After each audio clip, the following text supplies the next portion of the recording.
ত্রয়োদশ পরিচ্ছেদ শ্রী চৈতন্য মহাপ্রভুর জন্মলীলা। শ্রী চৈতন্য চরিতামৃতের এই ত্রয়োদশ পরিচ্ছেদে শ্রী চৈতন্য মহাপ্রভুর আবির্ভাবের কথা বর্ণনা করা হয়েছে। সমগ্র আদিলীলা, শ্রী চৈতন্য মহাপ্রভুর গার্হস্থলীলা এবং অন্তলীলায় তার সন্ন্যাস লীলা বর্ণিত হয়েছে। অন্তলীলার প্রথম 6 বছর মধ্যলীলা নামে খ্যাত। সেই সময় শ্রী চৈতন্য মহাপ্রভু দক্ষিণ ভারত ভ্রমণ করে বৃন্দাবন গমন করেন। বৃন্দাবন থেকে ফিরে আসেন এবং সংকীর্তন আন্দোলন প্রচার করেন। উপেন্দ্র মিশ্র নামে শ্রীহট্ট নিবাসী এক শাস্ত্রজ্ঞ ব্রাহ্মণ জগন্নাথ মিশ্রের পিতা ছিলেন।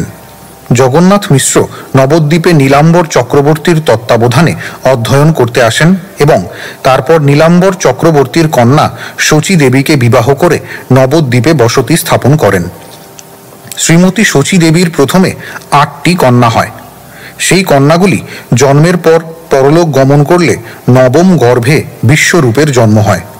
1407 শকে ফাল্গুনী পূর্ণিমার সন্ধ্যাবেলায় সিংহ লগ্নে সিংহ রাশিতে চন্দ্রগ্রহণের সময় শচী দেবী ও জগন্নাথ মিশ্রের পুত্ররূপে শ্রী চৈতন্য মহাপ্রভু আবির্ভূত হন।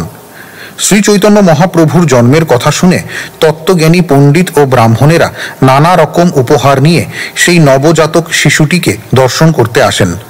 মহান জ্যোতির্বিদ নীলাম্বর চক্রবর্তী শিশুটির কোষ্ঠীর ফল গণনা করে দেখতে পান যে এই শিশুটি হচ্ছেন একজন মহাপুরুষ। এই অধ্যায়ে সেই মহাপুরুষের লক্ষণগুলি বর্ণনা করা হয়েছে। শ্লোক 1।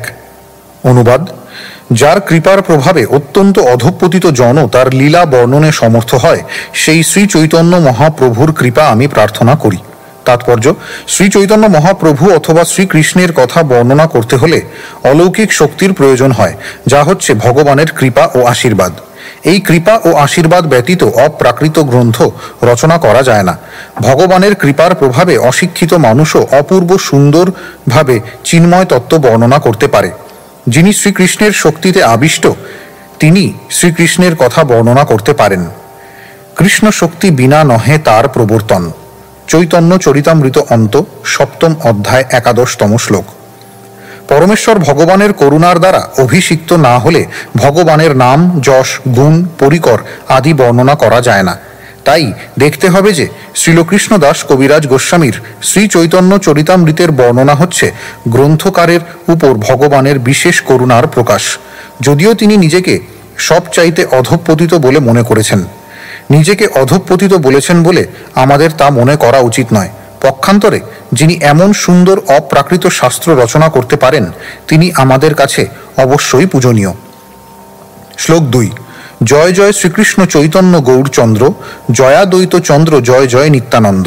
2 শ্লোকার্থ। শ্রীকৃষ্ণ চৈতন্য মহাপ্রভুর জয় হোক, শ্রী অদ্বৈত চন্দ্রের জয় হোক, শ্রী নিত্যানন্দ প্রভুর জয় হোক। শ্লোক 3। জয় জয় গদাধর জয় শ্রীনিবাস, জয় মুকুন্দ বাসুদেব জয় হরিদাস। 3 শ্লোকার্থ। শ্রী গদাধর প্রভুর জয় হোক, শ্রীবাস ঠাকুরের জয় হোক, মুকুন্দ প্রভু ও বাসুদেব প্রভুর জয় হোক, হরিদাস ঠাকুরের জয় হোক। শ্লোক 4। জয় দামোদর স্বরূপ জয় মুরারি গুপ্ত, এই সব চন্দ্রদয় তমঃ কৈল লুপ্ত। 4 শ্লোকার্থ। স্বরূপ দামোদর ও মুরারি গুপ্তের জয় হোক। এই সমস্ত দীপ্তিমান চন্দ্র একত্রে উদিত হয়ে এই জড় জগতের অন্ধকার দূর করেছেন। শ্লোক 5। জয় শ্রী চৈতন্য চন্দ্রের ভক্ত চন্দ্রগণ, সবার প্রেম জ্যোৎস্নায় উজ্জ্বল ত্রিভুবন। 5 শ্লোকার্থ। শ্রী চৈতন্য চন্দ্রের সমস্ত ভক্ত চন্দ্রগণের জয় হোক, তাদের কিরণরূপী প্রেম জ্যোৎস্নায় ত্রিভুবন উজ্জ্বল হয়ে উঠেছে। তাৎপর্য: এই শ্লোকে আমরা দেখতে পাই যে চন্দ্রকে বহু বচনে চন্দ্রগণ বলে বর্ণনা করা হয়েছে, অর্থাৎ বহু চন্দ্র রয়েছে। ভগবদ্গীতায় 10ম অধ্যায়ের 21তম শ্লোকে ভগবান বলেছেন, নক্ষত্রানা মহং শশী। নক্ষত্রদের মধ্যে আমি হচ্ছি চন্দ্র। সমস্ত নক্ষত্রগুলি হচ্ছে চন্দ্রের মতো। পাশ্চাত্যের জ্যোতির্বিদেরা মনে করেন যে নক্ষত্রগুলি হচ্ছে সূর্যের মতো, কিন্তু বৈদিক জ্যোতির্বিদেরা বৈদিক শাস্ত্রের নির্দেশ অনুসরণ করে বিবেচনা করেন যে নক্ষত্রগুলি হচ্ছে চন্দ্রের মতো। সূর্যের অত্যন্ত উজ্জ্বলভাবে কিরণ বিকিরণ করার ক্ষমতা রয়েছে এবং চন্দ্র সূর্য কিরণ প্রতিফলিত করে, তাই তাকে উজ্জ্বল দেখায়। শ্রী চৈতন্য চরিতামৃত গ্রন্থে কৃষ্ণকে সূর্যের সঙ্গে তুলনা করা হয়েছে। পরম শক্তিমান হচ্ছেন পরমেশ্বর ভগবান শ্রীকৃষ্ণ বা শ্রী চৈতন্য মহাপ্রভু। তার ভক্তরাও উজ্জ্বল ও জ্যোতির্ময়, কেননা তারা পরম সূর্যকে প্রতিফলিত করেন। শ্রী চৈতন্য চরিতামৃতে মধ্য 22তম অধ্যায়ের 31তম শ্লোকে বর্ণনা করা হয়েছে, কৃষ্ণ সূর্য সম মায়া হয় অন্ধকার, যাহা কৃষ্ণ তাহা নাহি মায়ার অধিকার। শ্রীকৃষ্ণ হচ্ছেন সূর্যের মতো উজ্জ্বল, আর মায়া হচ্ছে অন্ধকার। যখন সূর্যের উদয় হয় তখন মায়া রূপ অন্ধকার আর থাকতে পারে না। তেমনি এই শ্লোকে বর্ণনা করা হয়েছে যে সূর্য কৃষ্ণ রূপ প্রতিফলন করার ফলে উজ্জ্বল শ্রী চৈতন্য মহাপ্রভুর ভক্তগণের প্রেম জ্যোৎস্নায় কলিযুগের অন্ধকার থাকা সত্ত্বেও ত্রিভুবন উজ্জ্বল হয়ে উঠেছে। শ্রী চৈতন্য মহাপ্রভুর ভক্তগণ কেবল কলিযুগের অন্ধকার দূর করতে পারেন এবং এই যুগের মানুষের অজ্ঞান অন্ধকার দূর করতে পারেন, অন্য কেউ তা পারেন না। তাই আমি আশা করি কৃষ্ণ ভাবনামৃত আন্দোলনের সমস্ত ভক্তরা যেন এই পরম সূর্যকে প্রতিফলিত করার মাধ্যমে সমগ্র জগতের অন্ধকার দূর করেন। শ্লোক 6। এই ত কহিল গ্রন্থারম্ভে মুখবন্ধ, এবে কহি চৈতন্য লীলাক্রম অনুবন্ধ। 6 শ্লোকার্থ। এভাবেই আমি চৈতন্য চরিতামৃত গ্রন্থের প্রারম্ভে মুখবন্ধ বর্ণনা করলাম। এখন আমি ক্রমানুসারে শ্রী চৈতন্য মহাপ্রভুর লীলা বর্ণনা করব। শ্লোক 7। প্রথমে ত সূত্র রূপে করিয়ে গণন, পাছে তাহা বিস্তারি করিব বিবরণ। 7 শ্লোকার্থ। প্রথমে আমি সূত্রের আকারে শ্রী চৈতন্য মহাপ্রভুর লীলা সমূহ বর্ণনা করব, তারপর আমি সেগুলি বিস্তারিতভাবে বর্ণনা করব। শ্লোক 8। শ্রীকৃষ্ণ চৈতন্য নবদ্বীপে অবতরী, 48 বৎসর প্রকট বিহরী। 8 শ্লোকার্থ। শ্রী চৈতন্য মহাপ্রভু নবদ্বীপে অবতরণ করেন এবং 48 বছর প্রকট থেকে তার লীলা বিলাস সাঙ্গ করেন। শ্লোক 9। 1407 শকে জন্মের প্রমাণ, 1455 হইল অন্তর্ধান। 9 শ্লোকার্থ। 1407 শকাব্দে শ্রী চৈতন্য মহাপ্রভু আবির্ভূত হন এবং 1455 শকাব্দে তিনি এই জগৎ থেকে অপ্রকট হন। শ্লোক 10। 24 বৎসর প্রভু কৈল গৃহবাস, নিরন্তর কৈল কৃষ্ণ কীর্তন বিলাস। 10 শ্লোকার্থ। শ্রী চৈতন্য মহাপ্রভু গৃহস্থ আশ্রম অবলম্বন করে 24 বছর ছিলেন, তখন তিনি নিরন্তর কৃষ্ণ নাম কীর্তন বিলাস করেন। শ্লোক 11। 24 বৎসর শেষে করিয়া সন্ন্যাস, আর 24 বৎসর কৈল নীলাচলে বাস। 11 শ্লোকার্থ। 24 বছরের শেষে তিনি সন্ন্যাস গ্রহণ করেন এবং আর 24 বছর তিনি জগন্নাথপুরীতে বাস করেন। শ্লোক 12। তার মধ্যে 6 বৎসর গমন আগমন, কভু দক্ষিণ কভু গৌড় কভু বৃন্দাবন। 12 শ্লোকার্থ। শেষ 24 বছরের প্রথম 6 বছর তিনি কখনো দক্ষিণ ভারত, কখনো বঙ্গে, কখনো বৃন্দাবনে নিরন্তর ভ্রমণ করেন। শ্লোক 13। 18 বৎসর রহিলা নীলাচলে, কৃষ্ণ প্রেম নামামৃতে ভাসালো সকলে। 13 শ্লোকার্থ। বাকি 18 বছর তিনি জগন্নাথপুরীতে বাস করেন। অমৃতময় হরে কৃষ্ণ মহামন্ত্র কীর্তন করে তিনি কৃষ্ণ প্রেমে সকলকে ভাসিয়েছেন। শ্লোক 14। গার্হস্থে প্রভুর লীলা আদি লীলাখ্যান, মধ্য অন্ত লীলা শেষ লীলার 2 নাম। 14 শ্লোকার্থ। তার গার্হস্থ লীলা আদি লীলা নামে খ্যাত, তার শেষ লীলা মধ্য লীলা ও অন্ত লীলা নামে পরিচিত। শ্লোক 15। আদি লীলা মধ্যে প্রভুর যতেক চরিত, সূত্ররূপে মুরারি গুপ্ত করিলা গ্রথিত। 15 শ্লোকার্থ। আদি লীলায় শ্রী চৈতন্য মহাপ্রভুর যত লীলা তা সব সূত্র রূপে মুরারি গুপ্ত লিখে রেখেছেন। শ্লোক 16। প্রভুর যে শেষ লীলা স্বরূপ দামোদর, সূত্র করি গ্রন্থিলেন গ্রন্থের ভিতর। 16 শ্লোকার্থ। তার শেষ লীলা মধ্যলীলা ও অন্তলীলা স্বরূপ দামোদর গোস্বামী সূত্রের আকারে তার একটি গ্রন্থে লিখে রেখেছেন। শ্লোক 17। এই 2 জনের সূত্র দেখিয়া শুনিয়া বর্ণনা করেন বৈষ্ণব ক্রম যে করিয়া। 17 শ্লোকার্থ। এই 2 মহাপুরুষের সূত্র দেখে শুনে শ্রী চৈতন্য মহাপ্রভুর বৈষ্ণব ভক্তরা ক্রম অনুসারে তার লীলা সম্বন্ধে অবগত হতে পারেন। শ্লোক 18। বাল্য পৌগণ্ড কৈশোর যৌবন চারি ভেদ, অতএব আদি খণ্ডে লীলা চারি ভেদ। 18 শ্লোকার্থ। তার আদি লীলায় 4টি বিভাগ রয়েছে, বাল্য, পৌগণ্ড, কৈশোর ও যৌবন। শ্লোক 19। অনুবাদ: আমি ফাল্গুনী পূর্ণিমার সন্ধ্যাকে বর্ণনা করি, যে সর্ব সুলক্ষণযুক্ত শুভক্ষণে কৃষ্ণ নাম সহ শ্রী চৈতন্য মহাপ্রভু আবির্ভূত হয়েছেন। শ্লোক 20। ফাল্গুন পূর্ণিমা সন্ধ্যায় প্রভুর জন্মোদয়, সেই কালে দৈব যোগে চন্দ্রগ্রহণ হয়। 20। শ্লোকার্থ: ফাল্গুনী পূর্ণিমার সন্ধ্যায় যখন শ্রী চৈতন্য মহাপ্রভুর জন্ম হয় তখন দৈব যোগে চন্দ্রগ্রহণ হয়। শ্লোক 21। হরি হরি বলে লোক হরষিত হয়া, জন্মিল চৈতন্য প্রভু নাম জন্মাইয়া। 21। শ্লোকার্থ: অত্যন্ত আনন্দিত হয়ে সকলে ভগবানের দিব্য নাম হরি হরি উচ্চারণ করতে থাকে এবং এভাবেই প্রথমে তার নাম অবতরণ করিয়ে শ্রী চৈতন্য মহাপ্রভু অবতীর্ণ হলেন। শ্লোক 22। জন্ম বাল্য পৌগণ্ড কৈশোর যুবাকালে, হরি নাম লওয়াইলা প্রভু নানা ছলে। 22। শ্লোকার্থ: তার জন্মের সময়, তার শৈশবে, পৌগণ্ডে, কৈশোরে ও যুবাকালে শ্রী চৈতন্য মহাপ্রভু মানুষকে নানা প্রকার কৌশলে হরি নাম, হরে কৃষ্ণ মহামন্ত্র গ্রহণ করালেন। শ্লোক 23। বাল্যভাব ছলে প্রভু করেন ক্রন্দন, কৃষ্ণ হরি নাম শুনি রহয়ে রোদন। 23। শ্লোকার্থ: তার বাল্যাবস্থায় মহাপ্রভু যখন কাঁদতেন তখন কৃষ্ণ ও হরি নাম শুনলেই তার কান্না বন্ধ হয়ে যেত। শ্লোক 24। অতএব হরি হরি বলে নারীগণ, দেখিতে আইসে যে বা সর্ববন্ধুজন। 24। শ্লোকার্থ: তাই শিশু যখন কাঁদতেন তখন তাকে দেখতে এসে বন্ধু ভাবাপন্ন সমস্ত মহিলারা হরি হরি বলতেন। শ্লোক 25।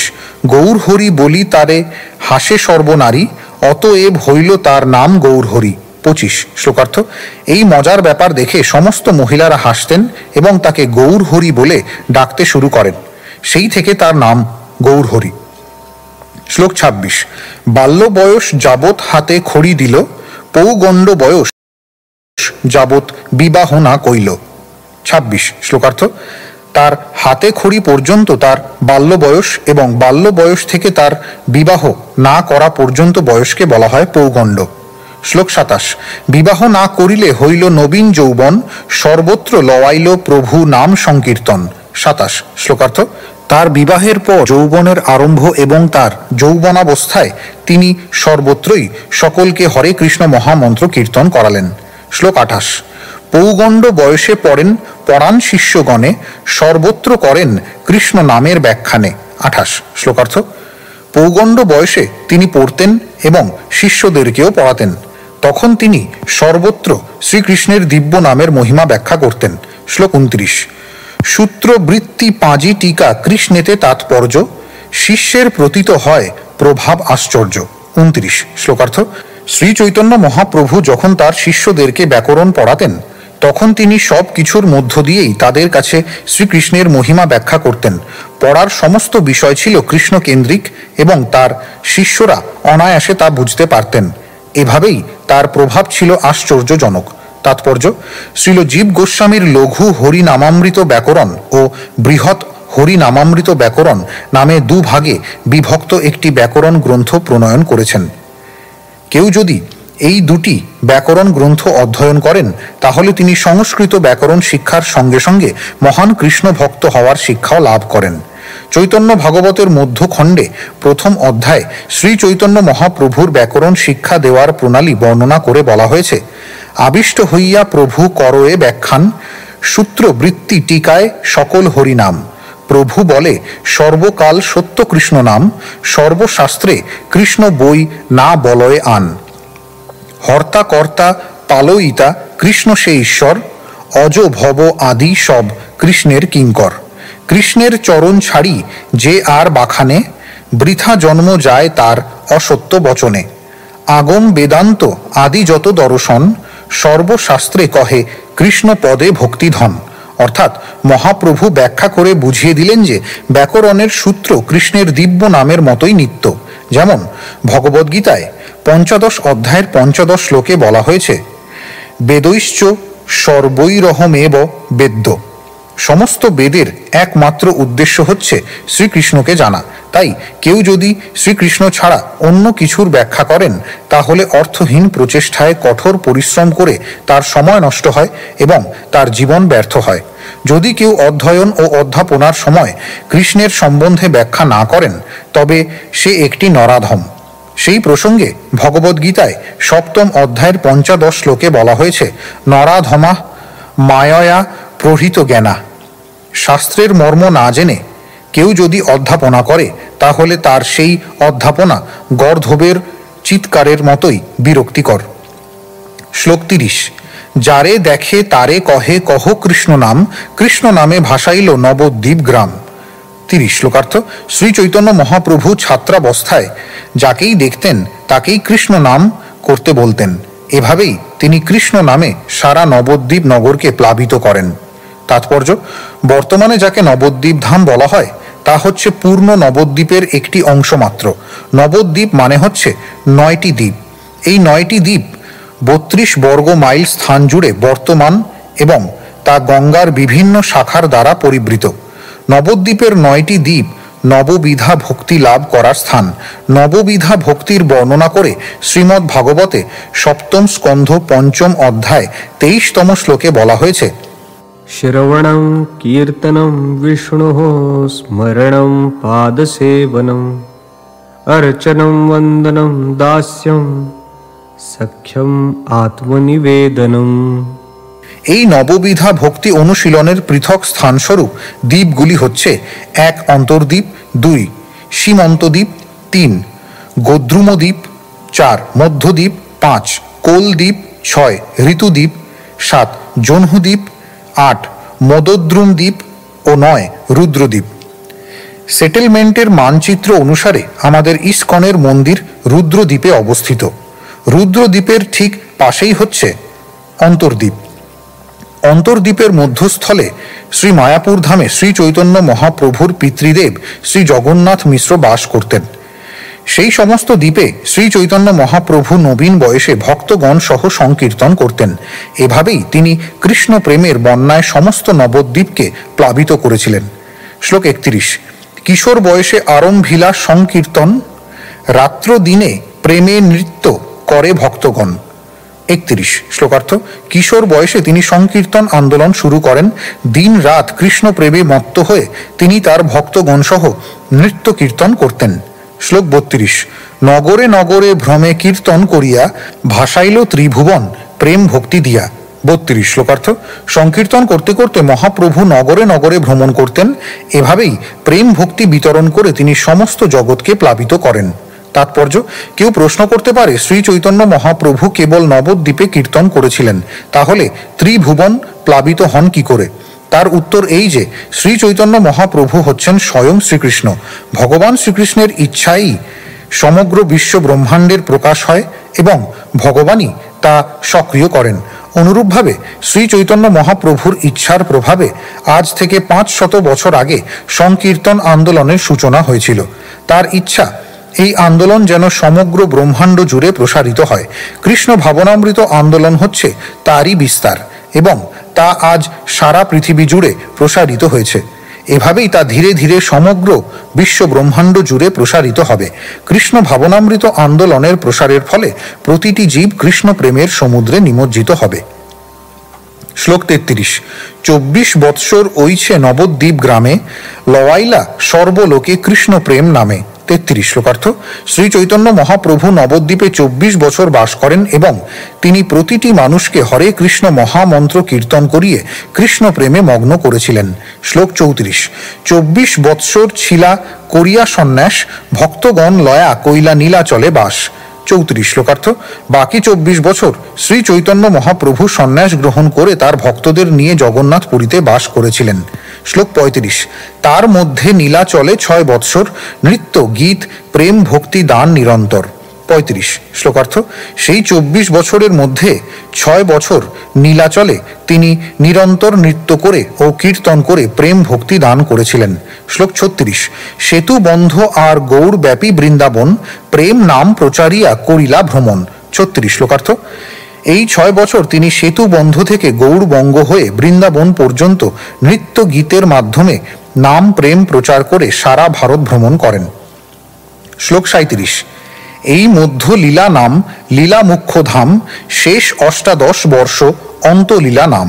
37 শ্লোকার্থ। সন্ন্যাস গ্রহণের পর শ্রী চৈতন্য মহাপ্রভুর ভ্রমণকালের লীলা বিলাস হচ্ছে তার মুখ্য লীলা। সেই লীলা শ্রী চৈতন্য চরিতামৃতে মধ্য লীলা নামে বর্ণিত হয়েছে এবং শেষ অষ্টাদশ বর্ষের লীলা অন্তলীলা নামে বর্ণিত হয়েছে। শ্লোক 38। তার মধ্যে 6 বৎসর ভক্তগণ সঙ্গে প্রেম ভক্তি লওয়াইল নৃত্য গীত রঙ্গে। 38 শ্লোকার্থ। 18 বছরের মধ্যে 6 বছর তিনি জগন্নাথ পুরীতে থেকে ভক্তগণকে সঙ্গে নিয়ে নৃত্য কীর্তনের মাধ্যমে প্রেম ভক্তি লাভে অনুপ্রাণিত করেছিলেন। শ্লোক 39। দ্বাদশ বৎসর শেষ রহিলা নীলাচলে প্রেমাবস্থা শিখাইলা আস্বাদন ছলে। 39 শ্লোকার্থ। বাকি 12 বছর তিনি জগন্নাথ পুরীতে থেকে নিজে কৃষ্ণ প্রেম আস্বাদন করে সকলকে শিক্ষা দিলেন কিভাবে কৃষ্ণ প্রেম আস্বাদন করতে হয়। তাৎপর্য: ভক্তি মার্গের উচ্চ স্তরে অধিষ্ঠিত ভক্ত সর্বদা কৃষ্ণ বিরহ অনুভব করেন, কেননা এই বিরহের অনুভূতি কৃষ্ণের সঙ্গে মিলনের অনুভূতি থেকেও গভীর। শ্রী চৈতন্য মহাপ্রভু এই জগতে তার লীলা বিলাসের শেষ 12 বছর জগন্নাথ পুরীতে থেকে এই জগতের মানুষকে শিক্ষা দিয়েছিলেন কিভাবে বিরহের অনুভূতির মাধ্যমে সুপ্ত কৃষ্ণ প্রেম জাগরিত করতে হয়। এই ধরনের বিরহ অথবা মিলনের অনুভূতি ভগবত প্রেমের বিভিন্ন স্তর বিশেষ। কোনো মানুষ যখন নিষ্ঠা ভরে ভগবত সেবায় যুক্ত হন তখন যথাসময়ে এই অনুভূতিগুলির বিকাশ হয়। সর্বোচ্চ স্তরকে বলা হয় প্রেম ভক্তি। তবে সাধন ভক্তি অনুশীলন করার ফলে এই স্তরে উন্নীত হওয়া যায়। নিষ্ঠা ভরে সাধন ভক্তি অনুশীলন না করে কৃত্রিমভাবে প্রেম ভক্তির স্তরে উন্নীত হওয়ার চেষ্টা করা উচিত নয়। প্রেম ভক্তি হচ্ছে রস আস্বাদনের স্তর, আর সাধন ভক্তি হচ্ছে ভগবত ভক্তি বিকাশের স্তর।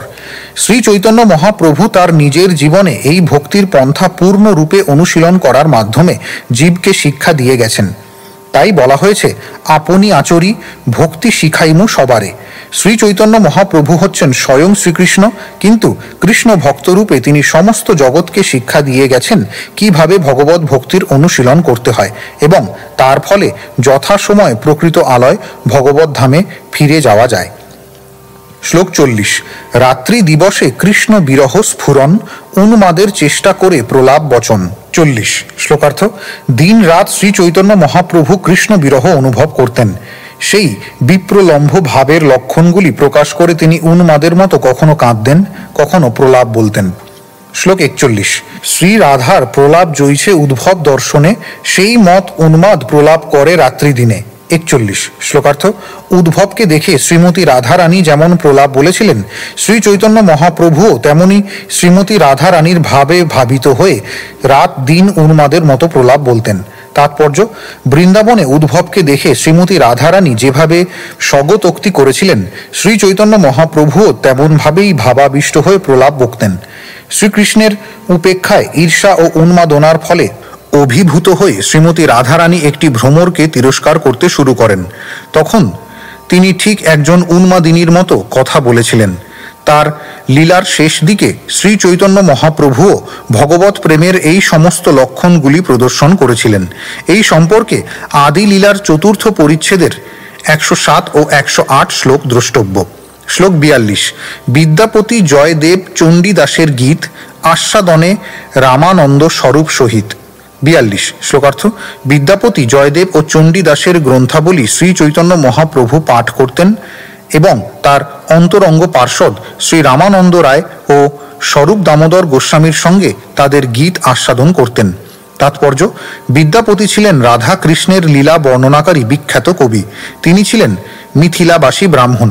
হিসেব করে দেখা গেছে যে রাজা শিব সিংহ ও রানী লছিমা দেবীর রাজত্বকালে অর্থাৎ 14দশ শক শতাব্দীর প্রথম দিকে তিনি গীত রচনা করেন। শ্রী চৈতন্য মহাপ্রভুর আবির্ভাবের প্রায় 100 বছর পূর্বে তার জন্ম হয়েছিল। তার দ্বাদশ অধস্তন বংশধরেরা এখনও বেঁচে আছেন।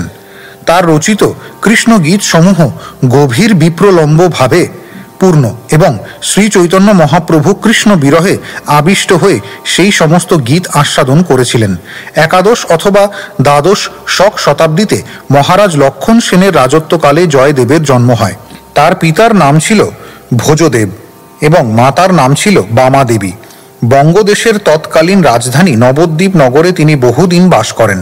বীরভূম জেলার কেন্দুবিলব গ্রামে তার জন্মস্থান ছিল।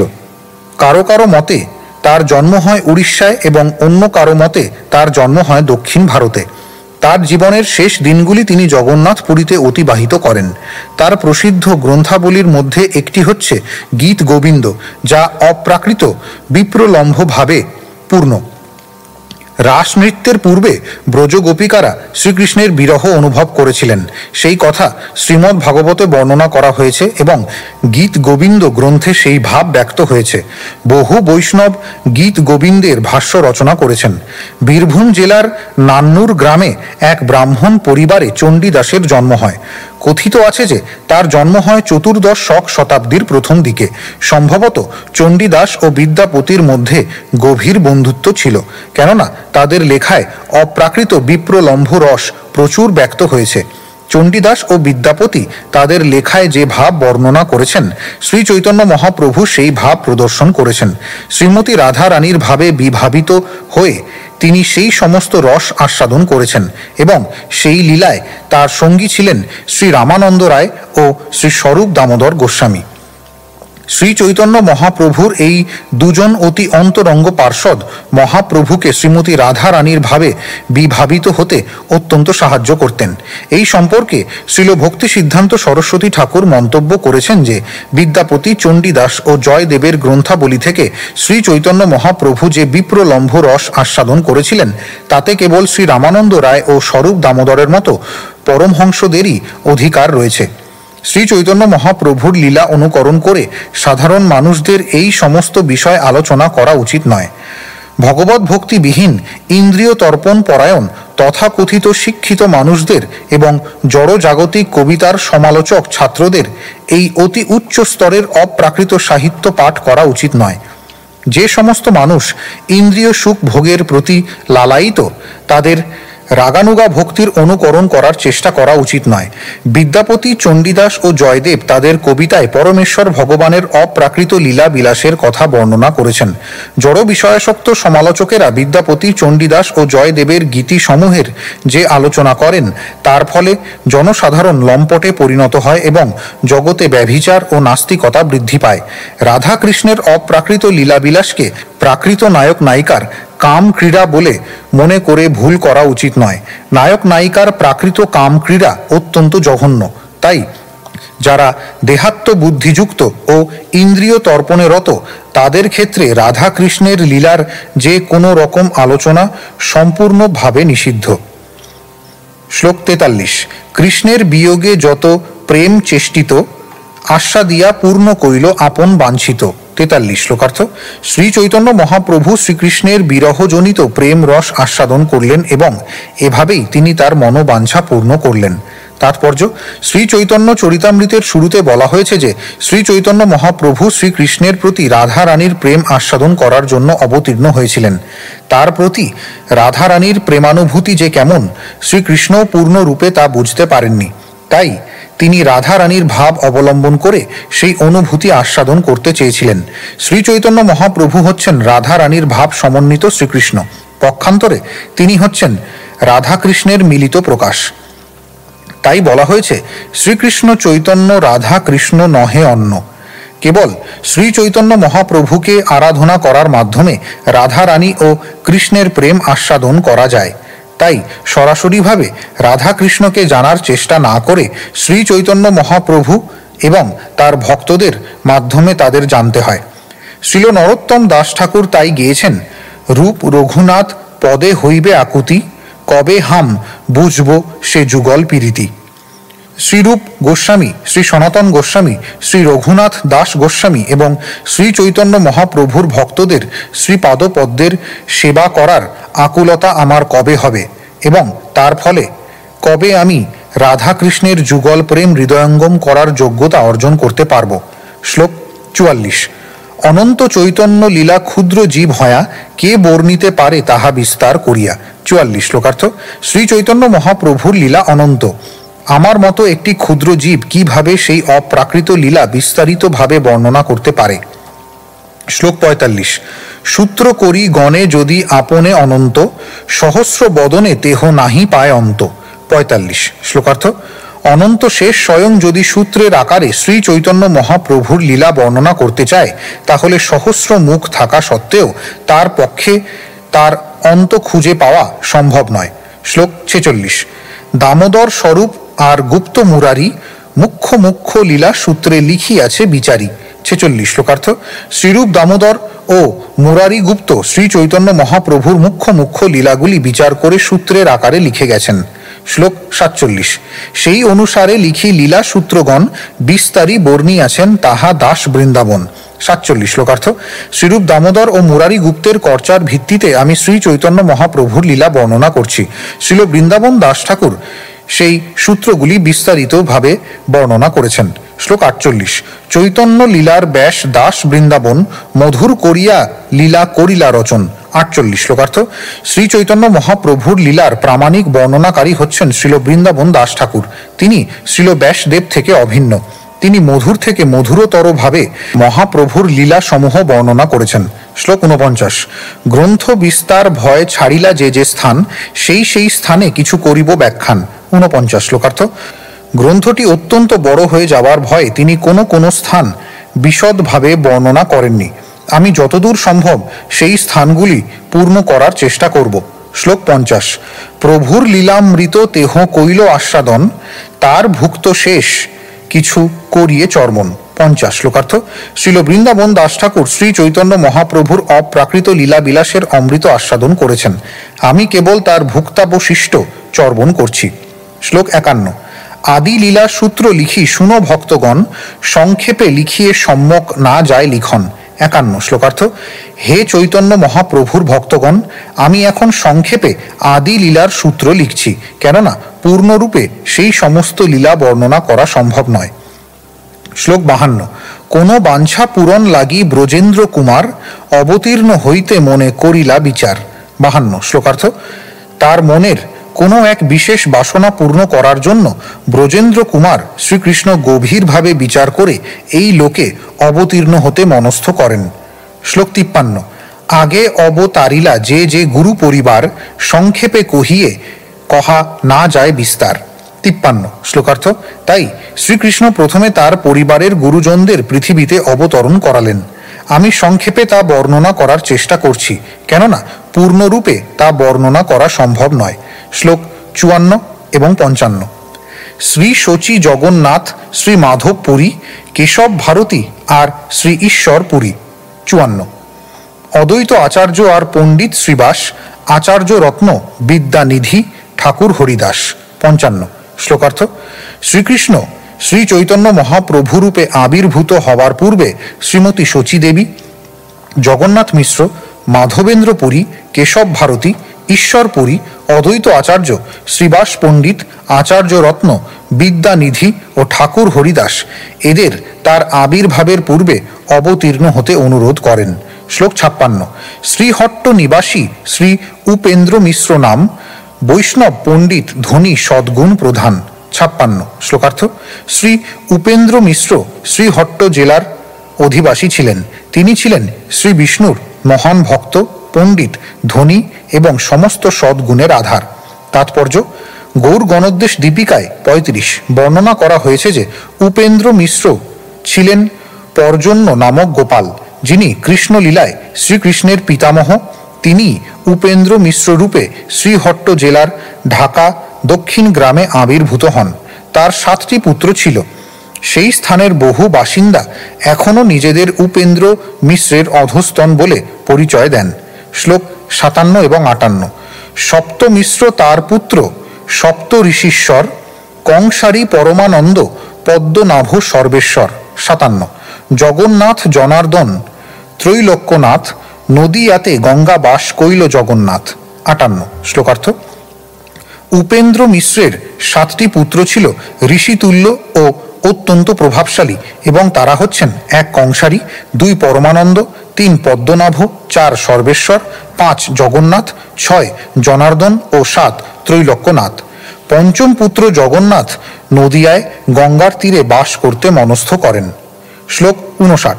জগন্নাথ মিশ্র বর পদবী পুরন্দর, নন্দ বসুদেব রূপ সদ্গুণ সাগর। 59 শ্লোকার্থ। জগন্নাথ মিশ্রের পুরন্দর উপাধি ছিল। নন্দ মহারাজ এবং বসুদেবের মতো তিনিও সমস্ত সদ্গুণের আকর ছিলেন।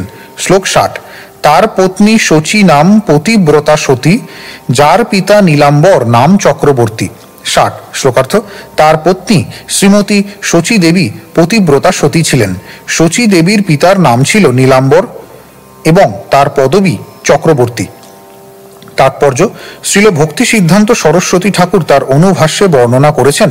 গৌর গণোদ্দেশ দীপিকায় 104 উল্লেখ করা হয়েছে যে পূর্ব লীলায় নীলাম্বর চক্রবর্তী ছিলেন গর্গমুনি। নীলাম্বর চক্রবর্তীর কিছু বংশধর এখন বাংলাদেশের ফরিদপুর জেলার মগডোবা নামক গ্রামে বাস করেন। তার ভাগিনেও ছিলেন জগন্নাথ চক্রবর্তী বা মামু ঠাকুর, যিনি পণ্ডিত গোস্বামীর শিষ্যত্ব বরণ করেন এবং জগন্নাথ পুরীতে টোটা গোপীনাথ মন্দিরের সেবক ছিলেন। নীলাম্বর চক্রবর্তী নবদ্বীপে বেলপুকুরিয়াতে বাস করতেন। প্রেম বিলাস গ্রন্থে সেই কথা উল্লেখ করা হয়েছে। যেহেতু তিনি চাঁদ কাজীর বাড়ির কাছে থাকতেন, তাই চাঁদ কাজীকে গ্রাম সম্বন্ধে শ্রী চৈতন্য মহাপ্রভুর মাতুল বলা হয়। কাজী নীলাম্বর চক্রবর্তীকে কাকা বলে ডাকতেন। বামন পুকুরে চাঁদ কাজীর সমাধি এখনও রয়েছে এবং তা থেকে বোঝা যায় যে সেখানে কাজীর বাসগৃহ ছিল। পূর্বে সেই স্থানটি বেলপুকুরিয়া নামে পরিচিত ছিল এবং এখন তাকে বামন পুকুর বলা হয়। প্রত্নতাত্ত্বিক প্রমাণের মাধ্যমে তা নিরূপিত হয়েছে। শ্লোক 61। রাঢ় দেশে জন্মিলা ঠাকুর নিত্যানন্দ, গঙ্গা দাস পণ্ডিত গুপ্ত মুরারি মুকুন্দ। 61 শ্লোকার্থ। রাঢ় দেশে অর্থাৎ বাংলার যে অংশে গঙ্গা প্রবাহিত হয় না, সেখানে নিত্যানন্দ প্রভু, গঙ্গা দাস পণ্ডিত, মুরারি গুপ্ত ও মুকুন্দ জন্মগ্রহণ করেছিলেন। তাৎপর্য: এখানে রাঢ় দেশ বলতে বীরভূম জেলার এক চক্রা গ্রামকে নির্দেশ করা হয়েছে। বর্ধমান রেল স্টেশনের পর আর একটি শাখা লাইন রয়েছে, যাকে বলা হয় পূর্ব রেলের লুপ লাইন, এবং সেই লাইনে মল্লারপুর বলে একটি স্টেশন রয়েছে। এই রেল স্টেশনের 8 মাইল পূর্বে এক চক্রা গ্রাম অবস্থিত। এই গ্রাম উত্তর ও দক্ষিণে প্রায় 8 মাইল দীর্ঘ। বীরচন্দ্রপুর বা বীরভদ্রপুর এক চক্রার সীমানার মধ্যে অবস্থিত। বীরভদ্র গোস্বামীর নাম অনুসারে সেই স্থান বীরচন্দ্রপুর বা বীরভদ্রপুর নামে খ্যাত। 1331 সালে এক চক্রা গ্রামের মন্দিরে বজ্রপাত হয়। তার ফলে মন্দিরটি ভগ্নদশা প্রাপ্ত হয়। তার পূর্বে কখনো শ্রী মন্দিরের উপর এই রকম দৈব দুর্বিপাক হয়নি। মন্দিরে নিত্যানন্দ প্রভুর প্রতিষ্ঠিত শ্রীকৃষ্ণের শ্রী বিগ্রহ রয়েছেন।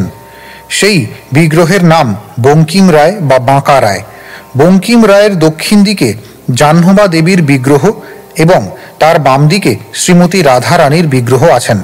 মন্দিরের সেবায়েতরা বলেন যে নিত্যানন্দ প্রভু বঙ্কিম রায়ের শ্রী অঙ্গে প্রবিষ্ট হয়েছেন বলে পরবর্তীকালে তার দক্ষিণে জাহ্নবা মাতা স্থাপিত হয়েছেন। পরবর্তীকালে শ্রীমন্দিরে আরও অন্যান্য বিগ্রহ স্থাপিত হয়েছেন। শ্রীমন্দিরের অন্য একটি সিংহাসনে মুরলীধর ও রাধা মাধব শ্রী বিগ্রহ বিরাজিত। অন্য আরেকটি সিংহাসনে মনমোহন, বৃন্দাবন চন্দ্র ও গৌর নিতাই বিগ্রহ রয়েছেন। তবে বঙ্কিম রায়ের বিগ্রহ নিত্যানন্দ প্রভু স্বয়ং প্রতিষ্ঠা করেন। প্রবাদ আছে যে মন্দিরের পূর্ব দিকে কদম্বখণ্ডির ঘাটে যমুনার জলে শ্রী বঙ্কিম রায়ের বিগ্রহ ভাসছিলেন এবং শ্রী মন্নিত্যানন্দ প্রভু সেই বিগ্রহকে জল থেকে উঠিয়ে মন্দিরে প্রতিষ্ঠা করেন। তারপর বীরচন্দ্রপুর থেকে প্রায় 8 মাইল পশ্চিমে ভড্ডাপুর নামক স্থানে একটি নিম গাছের তলায় শ্রীমতী রাধা রানী প্রকাশিতা হন। সেই জন্য অনেকে বঙ্কিম রায়ের রাধারানীকে ভড্ডাপুরের ঠাকুরানী নামে অভিহিত করতেন। শ্রীমন্দিরে অন্য এক সিংহাসনে বাঁকা রায়ের দক্ষিণ দিকে যোগমায়ার বিগ্রহ অবস্থিত। শ্রীমন্দির ও জগমোহন উচ্চ পাকা ভিটার উপরে অবস্থিত এবং সম্মুখেই নাতি বৃহৎ নাট মন্দির। শোনা যায় যে শ্রী বাঁকা রায়ের মন্দিরের উত্তর দিকে ভাণ্ডীশ্বর শিব ছিলেন এবং শ্রী নিত্যানন্দ প্রভুর পিতা হারাই পণ্ডিত সেই বৈষ্ণব রাজ শিবের আরাধনা করতেন। এখন সেই শিবলিঙ্গ অন্তর্হিত হয়েছেন এবং সেই স্থানে শ্রী জগন্নাথ বিগ্রহ প্রতিষ্ঠিত আছেন। শ্রী মন্নিত্যানন্দ প্রভু কোনো মন্দির নির্মাণ করেননি। মন্দির নির্মিত হয় বীরভদ্র প্রভুর সময়। 1298 বঙ্গাব্দে মন্দির ভগ্ন হলে শিবানন্দ স্বামী নামক জনৈক ব্রহ্মচারী সেই মন্দির সংস্কার করেন। সেখানে প্রতিদিন শ্রী বিগ্রহের ভোগের জন্য শতের সের চাল এবং উপযুক্ত তরি তরকারির বন্দোবস্ত আছে। বর্তমান সেবায়েতরা নিত্যানন্দ প্রভুর অনুগামী শ্রী গোপীজন বল্লভানন্দের শাখা বংশ। সেবার জন্য গোস্বামীদের নামে জমিদারির বন্দোবস্ত আছে এবং তা থেকেই সেবা চলে। গোস্বামীদের 3 শরিক পালাক্রমে বিগ্রহ সেবা করে থাকেন। মন্দির থেকে কিছু দূরে বিশ্রামতলা নামক স্থান রয়েছে। কথিত আছে যে এই স্থানে শ্রী নিত্যানন্দ প্রভু বাল্যকালে তার সখাদের সঙ্গে নানাবিধ ব্রজলীলা ও রাসলীলার অভিনয় করতেন। মন্দিরের কাছেই রয়েছে আমলিতলা নামক স্থান। সেখানে একটি বিশাল তেঁতুল গাছ রয়েছে বলে ওই স্থানটির এই নামকরণ করা হয়েছে। নেড়াদি সম্প্রদায় এই স্থানের সম্বন্ধে নানাবিধ গল্পের সৃষ্টি করেছে। তারা বলে যে বীরভদ্র প্রভু 1200 ন্যাড়ার সাহায্যে শ্বেত গঙ্গা নামক একটি দিঘি খনন করেছিলেন। কিছু দূরে গোস্বামীদের সমাধিস্তম্ভ আছে এবং সেখানে মৌরেশ্বর নামক একটি ছোট্ট নদী প্রবাহিতা হয়েছে, যাকে যমুনা বলা হয়। সেই ছোট্ট নদীটি থেকে প্রায় আধ মাইল দূরে শ্রী নিত্যানন্দ প্রভুর সুতিকা মন্দির অবস্থিত। সুতিকা মন্দিরের সম্মুখে প্রাচীন নাট মন্দির অবস্থিত ছিল, কিন্তু পরবর্তীকালে তা ভগ্নস্তূপে পরিণত হয়। এখন তা বিস্তৃত বটবৃক্ষের দ্বারা আচ্ছাদিত হয়ে রয়েছে। পরবর্তীকালে সেই প্রাঙ্গণে একটি মন্দির নির্মিত হয়েছে এবং তার মধ্যে শ্রী গৌর নিত্যানন্দ বিগ্রহ বিরাজ করছেন। মন্দিরটি নির্মাণ করেন স্বর্গীয় প্রসন্ন কুমার কারফর্মা। 1323 বঙ্গাব্দের বৈশাখ মাসে তার স্মৃতি রক্ষার্থে একটি প্রস্তর ফলক বসানো হয়। নিত্যানন্দ প্রভু যেখানে আবির্ভূত হন সেই স্থানকে গর্ভবাস নামে অভিহিত করা হয়। সেখানকার মন্দিরের সেবার জন্য 43 বিঘা জমির বন্দোবস্ত আছে। তার মধ্যে 20 বিঘা জমি নস্কর, তা দিনাজপুরের মহারাজা দান করেছিলেন। কথিত আছে যে গর্ভবাসের কাছে হারাই পণ্ডিতের টোল গৃহ ছিল। ওই স্থানের সেবায়তদের নাম: 1 শ্রী রাঘবচন্দ্র, 2 জগদানন্দ দাস, 3 কৃষ্ণ দাস, 4 নিত্যানন্দ দাস, 5 রাম দাস, 6 ব্রজমোহন দাস, 7 কানাই দাস, 8 গৌর দাস, 9 শিবানন্দ দাস, 10 হরিদাস। কৃষ্ণ দাস বৃন্দাবনের চিড়িয়াকুঞ্জে ছিলেন। তার তিরোভাব তিথি কৃষ্ণ জন্মাষ্টমী। চিড়িয়াকুঞ্জ এখন বৃন্দাবনের শৃঙ্গার ঘাটের গোস্বামীরা তত্ত্বাবধান করেন। খুব সম্ভবত কৃষ্ণ দাসের সঙ্গে তাদের সম্পর্কের জন্য তারাও শ্রী নিত্যানন্দ বংশ বলে পরিচিত। গর্ভবাস মন্দিরের নিকটে রয়েছে বকুলতলা নামক স্থান, যেখানে নিত্যানন্দ প্রভু তার সখাদের সঙ্গে ঝাল ঝপেটা নামক খেলা খেলতেন। সেই বকুল গাছটি অত্যন্ত অদ্ভুত, কেননা সেই বৃক্ষের শাখা প্রশাখাগুলি ঠিক সাপের মুখের মতো ফণা বিশিষ্ট। বোধহয় নিত্যানন্দের ইচ্ছাতেই অনন্তদেব এভাবেই নিজে প্রকাশিত হয়েছেন। সেই বৃক্ষটিও খুব প্রাচীন। শোনা যায় পূর্বে সেই বৃক্ষটির 2টি ডাল পৃথক ছিল, কিন্তু খেলার সময় সখাদের এক ডাল থেকে অন্য ডালে গমনাগমন করতে কষ্ট হয় দেখে শ্রী নিত্যানন্দ প্রভু শাখা দুটিকে একত্র করে দিয়েছিলেন। নিকটেই রয়েছে হাঁটুগাড়া নামক আরেকটি স্থান। কথিত আছে যে শ্রী নিত্যানন্দ প্রভু সমস্ত তীর্থস্থানকে ওই স্থানে এনে উপস্থিত করেছিলেন। তাই সেই অঞ্চলের অধিবাসীরা গঙ্গা আদি তীর্থে না গিয়ে ওই তীর্থেই স্নান করে থাকেন। শ্রী মন্নিত্যানন্দ প্রভু ওই স্থানে দধিচিড়া মহোৎসব করেছিলেন। কথিত আছে যে তিনি এই স্থানে হাঁটু গেড়ে বসে দধিচিড়া ভোজন করেছিলেন বলে এই স্থানটির নাম হয় হাঁটুগাড়া। সেখানে একটি পবিত্র কুণ্ডে 12 মাস জল থাকে। কার্তিক মাসে গোষ্ঠাষ্টমীর সময় এই স্থানে একটি বিরাট মেলা হয় এবং শ্রী নিত্যানন্দ প্রভুর জন্ম উৎসবের সময়ও বীরচন্দ্রপুরে একটি বিরাট মেলা হয়। গৌর গণোদ্দেশ দীপিকায় 58 থেকে 63 বর্ণনা করা হয়েছে যে হলায়ুধ, বলদেব, বিশ্বরূপ ও শঙ্কর্ষণ নিত্যানন্দ অবধূত রূপে আবির্ভূত হন। শ্লোক 62। অসংখ্য ভক্তের করাইলা অবতার, শেষে অবতীর্ণ হইলা ব্রজেন্দ্র কুমার। 62 শ্লোকার্থ। ব্রজেন্দ্র কুমার শ্রীকৃষ্ণ প্রথমে অসংখ্য ভক্তদের অবতরণ করিয়ে অবশেষে তিনি স্বয়ং অবতীর্ণ হলেন। শ্লোক 63। প্রভুর আবির্ভাব পূর্বে যত বৈষ্ণবগণ অদ্বৈত আচার্যের স্থানে করেন গমন। 63 শ্লোকার্থ। শ্রী চৈতন্য মহাপ্রভুর আবির্ভাবের পূর্বে নবদ্বীপের সমস্ত বৈষ্ণবেরা অদ্বৈত আচার্য প্রভুর গৃহে সমবেত হতেন। শ্লোক 64। গীতা ভাগবত কহে আচার্য গোসাই, জ্ঞান কর্ম নিন্দি করে ভক্তের বড়াই। 64 শ্লোকার্থ। বৈষ্ণবদের সেই সভায় অদ্বৈত আচার্য প্রভু ভগবত গীতা ও ভাগবত পাঠ করতেন। জ্ঞান মার্গ ও কর্মকাণ্ডের নিন্দা করে তিনি ভগবত ভক্তির মাহাত্ম্য স্থাপন করতেন। শ্লোক 65। সর্বশাস্ত্রে কহে কৃষ্ণ ভক্তির ব্যাখ্যান, জ্ঞান যোগ তপ ধর্ম নাহি মানে আন। 65 শ্লোকার্থ। সমগ্র বৈদিক শাস্ত্রে কৃষ্ণ ভক্তির ব্যাখ্যা করা হয়েছে, তাই কৃষ্ণ ভক্তগণ জ্ঞান যোগ তপশ্চর্যা ও তথাকথিত ধর্ম আদির কোনো অপেক্ষা করেন না। তারা ভক্তি ছাড়া আর কোনো পন্থাই স্বীকার করেন না। তাৎপর্য, আমাদের কৃষ্ণ ভাবনামৃত আন্দোলন এই পন্থা অনুসরণ করে। আমরা কৃষ্ণ ভাবনাময় ভক্তি মার্গ ব্যতীত অন্য কোনো পন্থা স্বীকার করি না। যারা জ্ঞান যোগ তপস্যা আদির অনুশীলন করে তারা অনেক সময় আমাদের সমালোচনা করে, কিন্তু সৌভাগ্যক্রমে তাদের সঙ্গে কোনো রকম আপোষ করতে আমরা অক্ষম। আমরা ভগবত ভক্তি লাভ করে সারা পৃথিবীতে কেবল সেই কথাই প্রচার করি। শ্লোক 66।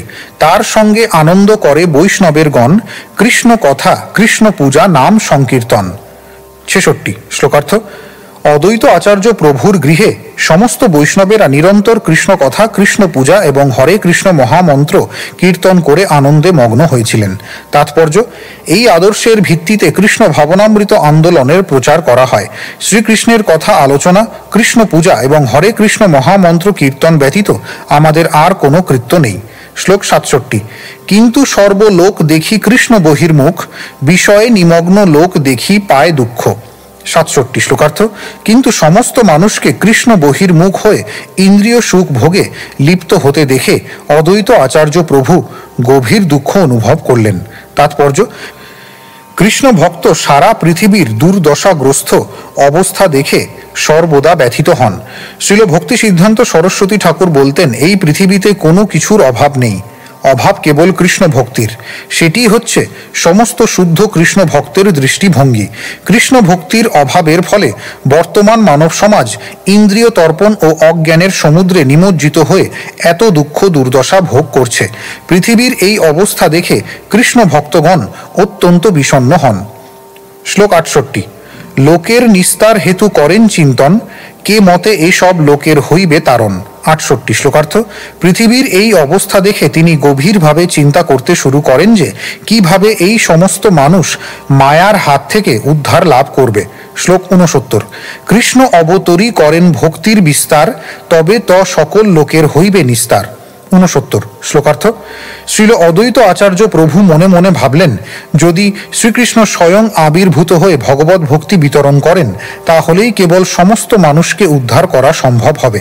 তাৎপর্য, অপরাধী ব্যক্তি যেমন রাজা বা রাষ্ট্রপতির বিশেষ কৃপার প্রভাবে রেহাই পেতে পারে, তেমনি কলিযুগের অধঃপতিত মানুষেরাও কেবল পরমেশ্বর ভগবানের অথবা কেবল তার বিশেষ প্রতিনিধির কৃপার প্রভাবে নিস্তার পেতে পারে। শ্রী অদ্বৈত আচার্য প্রভু তাই চেয়েছিলেন যে পরমেশ্বর ভগবান যেন এই যুগের অধঃপতিত জীবদের উদ্ধার করার জন্য স্বয়ং অবতীর্ণ হন। শ্লোক 70।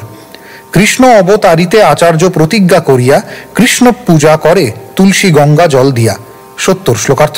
শ্রীকৃষ্ণকে অবতরণ করাবার প্রতিজ্ঞা করে শ্রী অদ্বৈত আচার্য প্রভু গঙ্গা জল আর তুলসী পাতা দিয়ে পরমেশ্বর ভগবান শ্রীকৃষ্ণের পূজা করতে লাগলেন। তাৎপর্য, তুলসী পাতা গঙ্গা জল আর যদি সম্ভব হয় একটু চন্দনই পরমেশ্বর ভগবানের পূজার যথেষ্ট উপকরণ। ভগবদ্গীতায় 9ম অধ্যায় 26তম শ্লোকে ভগবান বলেছেন, পত্রম পুষ্পম ফলম তোয়ম यो मे भक्त्या प्रयच्छति तदहं भक्त्युपरुतम् अश्नामि प्रयतात्मनः। কেউ যদি ভক্তি সহকারে আমাকে একটি পাতা, একটি ফুল, একটি ফল ও একটু জল দেয় তাহলে আমি তা গ্রহণ করি। ভগবানের সেই নির্দেশ অনুসারে অদ্বৈত আচার্য প্রভু তুলসী পাতা আর গঙ্গা জল দিয়ে পরমেশ্বর ভগবানের পূজা করে তার সন্তুষ্টি বিধান করেছিলেন। শ্লোক 71। কৃষ্ণের আহ্বান করে সঘন হুঙ্কার, হুঙ্কারে আকৃষ্ট হইলা ব্রজেন্দ্র কুমার। 71 শ্লোকার্থ। হুঙ্কার করে তিনি শ্রীকৃষ্ণকে অবতরণ করতে আহ্বান করতে লাগলেন এবং তার এই পুনঃ পুনঃ আহ্বানে ব্রজেন্দ্র কুমার শ্রীকৃষ্ণ অবতীর্ণ হওয়ার জন্য আকৃষ্ট হলেন। শ্লোক 72। জগন্নাথ মিশ্র পত্নী শচীর উদরে অষ্টকন্যা ক্রমে হইল জন্মি জন্মি মরে। 72 শ্লোকার্থ। শ্রী চৈতন্য মহাপ্রভুর জন্মের পূর্বে জগন্নাথ মিশ্রের পত্নী শচী মাতার গর্ভে একে একে 8টি কন্যা জন্মগ্রহণ করে, কিন্তু জন্মের পরেই তাদের মৃত্যু হয়। শ্লোক 73। অপত্য বিরহে মিশ্রের দুঃখী হইল মন, পুত্র লাগি আরাধিল বিষ্ণুর চরণ। 73 শ্লোকার্থ। এভাবেই একে একে তার সমস্ত সন্তানের মৃত্যু হওয়ায় জগন্নাথ মিশ্র অত্যন্ত দুঃখিত হলেন। তাই এক পুত্র কামনা করে তিনি শ্রী বিষ্ণুর চরণ আরাধনা করতে শুরু করলেন। শ্লোক 74। তবে পুত্র জন্মিলা বিশ্বরূপ নাম, মহাগুণবান তেহ বলদেব ধাম। 74 শ্লোকার্থ। তারপর বিশ্বরূপ নামে জগন্নাথ মিশ্রের একটি পুত্র হয়, যিনি ছিলেন সবচাইতে বলবান ও গুণবান, কেননা তিনি ছিলেন বলদেবের অবতার। তাৎপর্য: বিশ্বরূপ ছিলেন গৌরহরি শ্রী চৈতন্য মহাপ্রভুর জ্যেষ্ঠ ভ্রাতা। যখন বিশ্বরূপের বিবাহের আয়োজন করা হচ্ছিল, তখন তিনি গৃহত্যাগ করে সন্ন্যাস গ্রহণ করেন। তার সন্ন্যাসের নাম শঙ্করারণ্য। 1431 শকাব্দে সোলাপুর জেলার পাণ্ডারপুরে তিনি অপ্রকট হন। শঙ্কর্ষণের অবতার রূপে তিনি বিশ্বের উপাদান ও নিমিত্ত, এই উভয়ের কারণ। অংশ ও অংশী রূপে তিনি শ্রী চৈতন্য মহাপ্রভু থেকে অভিন্ন। তিনি হচ্ছেন চতুর্ভুহের শঙ্কর্ষণের অবতার। গৌরচন্দ্রোদয় গ্রন্থে বর্ণনা করা হয়েছে যে বিশ্বরূপ তার অপ্রকটের পর শ্রী নিত্যানন্দ প্রভুর অঙ্গে মিলিত হন। শ্লোক 75। বলদেব প্রকাশ পরব্যোমে শঙ্কর্ষণ, তেহ বিশ্বের উপাদান নিমিত্ত কারণ। 75 শ্লোকার্থ। বলদেবের প্রকাশ পরব্যোমের শঙ্কর্ষণ হচ্ছেন বিশ্বের উপাদান ও নিমিত্ত, এই উভয় কারণ। শ্লোক 76। তাহা বই বিশ্বে কিছু নাহি দেখি আর, অতএব বিশ্বরূপ নাম যে তাহার। 76 শ্লোকার্থ। বিরাট রূপ হচ্ছে মহাশঙ্কর্ষণের বিশ্বরূপ অবতার, তাই বিশ্বে ভগবান ছাড়া আর কিছুই দেখা যায় না। শ্লোক 77 অনুবাদ। বসনের সুতো যেমন লম্বালম্বি ভাবে ও আড়াআড়ি ভাবে বিস্তৃত থাকে, তেমনি এই জগতে আমরা যা কিছু দেখছি তা সবই প্রত্যক্ষভাবে ও পরোক্ষভাবে পরমেশ্বর ভগবানে বিরাজ করছে। অনন্ত ভগবান জগদীশ্বরের পক্ষে কিছুই বিচিত্র নয়। তাৎপর্য: এই শ্লোকটি শ্রীমদ্ ভাগবত 10ম স্কন্ধ 15 অধ্যায় 35তম শ্লোক থেকে উদ্ধৃত। শ্লোক 78। অতএব প্রভু তারে বলে বড় ভাই, কৃষ্ণ বলরাম দুই চৈতন্য নিতাই। 78 শ্লোকার্থ। যেহেতু মহাশঙ্কর্ষণ হচ্ছেন বিশ্বের উপাদান ও নিমিত্ত কারণ রূপে বিশ্বে ওতপ্রোতভাবে বিরাজমান, তাই তাকে মহাপ্রভুর বড় ভাই বলা হয়।